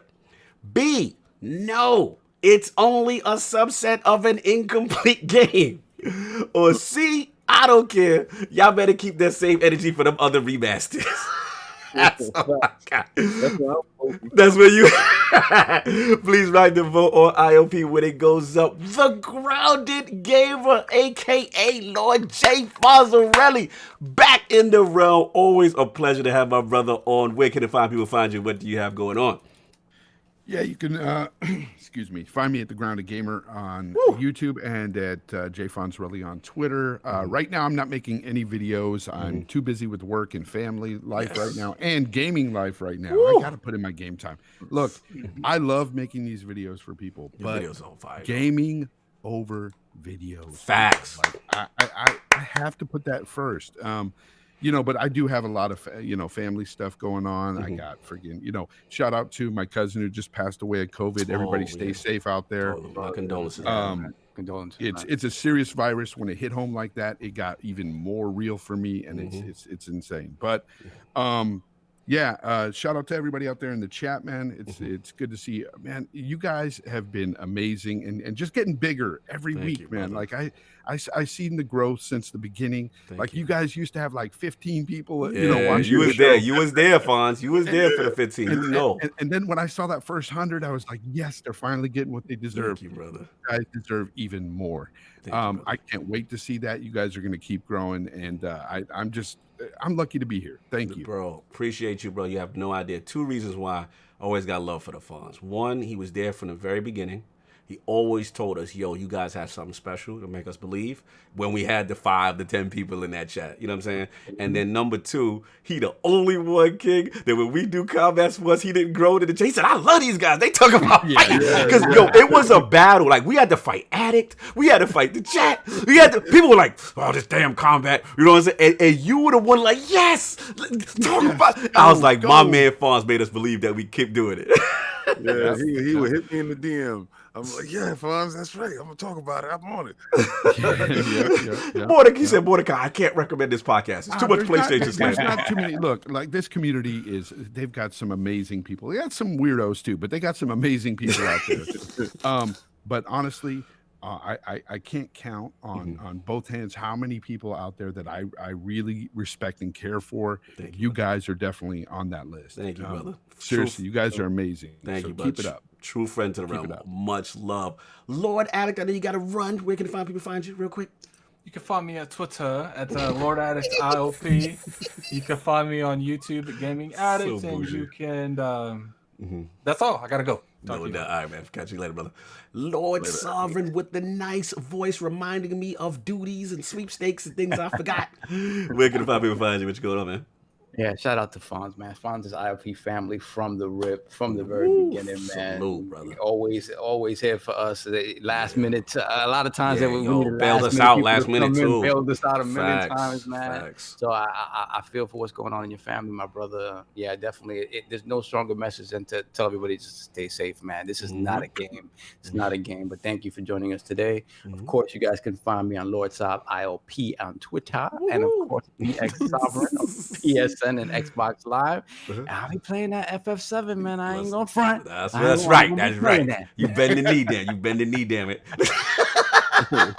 Yo, real quick before I give the king, shout out to Dizzy, $2 super chat. Shout out to Nick Undead with the Gearbox clapback at law. Yo, Undead has a fantastic article right now. I'm gonna salute it. You know what I'm saying? Up on LordsGaming.net. Really giving some hindsight, and it kind of to what King said. What King and I said was like, we don't know the whole situation, and some new information has come out in regards to that. So yeah, things seem to be different from, we'll hopefully have some more people on next week. We're actually going to touch on that. We got a little guest for that. But yeah, salute to Dizzy, salute to Undead. Check out LordsGaming.net. Lord King with the financial status of Sony and their dealings. As always, it's always good to get their financial report from you.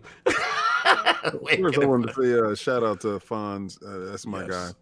One day he thought I was real erratic on the show. He was like, "Yo, King, you all right, man?" yeah. That's good. That's my guy. I don't care. You know what it was? You were quiet, and I was like, "Man, is something going on?" I want to just touch bases, make sure you're okay. Because I think that's when my dog passed. Yes, maybe. Yes. Yeah, but no, I like to check up on friends and stuff. I don't like, appreciate you. No, I appreciate that. I told Doug about that. I was like, yo, I love that. Yeah. I love the fact that, people can take away that rough exterior and reach out and be like, yo, what's up, man? Because, he's not too many of y'all know it was me, Fonz, and Meds was going to do combat thing, and we were trying to center it around a real unique idea. And I'm not gonna put the idea out there because y'all not gonna steal it. But we are still are in that mode that stuff can still happen because we are family from the cradle to the grave. So we will get something like that going because how I wanted to set up. Trust me, it will definitely be a certified hit. Okay, so a lot of you guys be looking at my promo videos thinking that's the video for the KOF. Right? Yeah. And, COG has made me cut down those videos to 28 seconds. Yes. Do not make me cut those videos down to 10 seconds. I think we might need to go to 10 because these dudes is mooching out here, man. They mooching. take yourself over there and go check out that statue and go get that statue its proper respect. That's $1,400 of good stuff. I want you to get your face on that. That's right. So go over there to LogNet or go to the YouTube channel and check that out, or follow me on Twitter at King David OTW. You know, because you'll be looking up Lord King David, you can be following somebody else.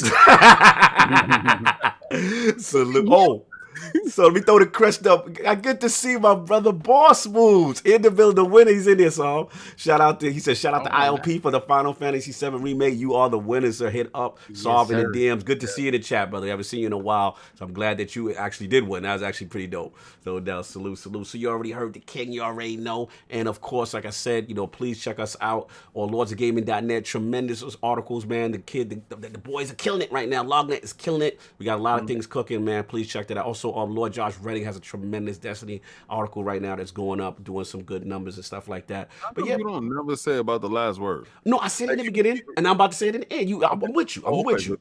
Go for that, because I like that new thing that you say. Yeah, man. Shout out to my brother Evantis, the Last Word podcast, the best Destiny podcast you have never heard. No, that's not it. That's not it. That's not it. So how we gonna do it? Tell me how I gotta do it. Say your joint, man. You said the best damn Destiny. That joint was hitting. The best damn Destiny podcast you have never heard. On Fridays, you already know what it is, man. Me and E go at it, and it's fun. And please, you got to check it out when it goes up on IOP later on that Friday as well, man. Please support. Even if you don't like Destiny, it's hilarious. Please watch the train. You know what I'm saying? But yeah, salute, man. Again, salute King on King and Statues out here killing it. Please watch the videos or hit LogNet. Don't try to cheap out on the promo and then bounce. We not about that life. That's right. You didn't see anything. You're gonna start seeing a box. I'm gonna start. You might have to just show them a box and then show them a picture. Yeah, you might have to do that because they trying to hustle right now. But look, man, that's all I got. Everybody, please enjoy your Sunday, Easter. Happy Easter. Be safe, and we'll see you guys next week. Peace.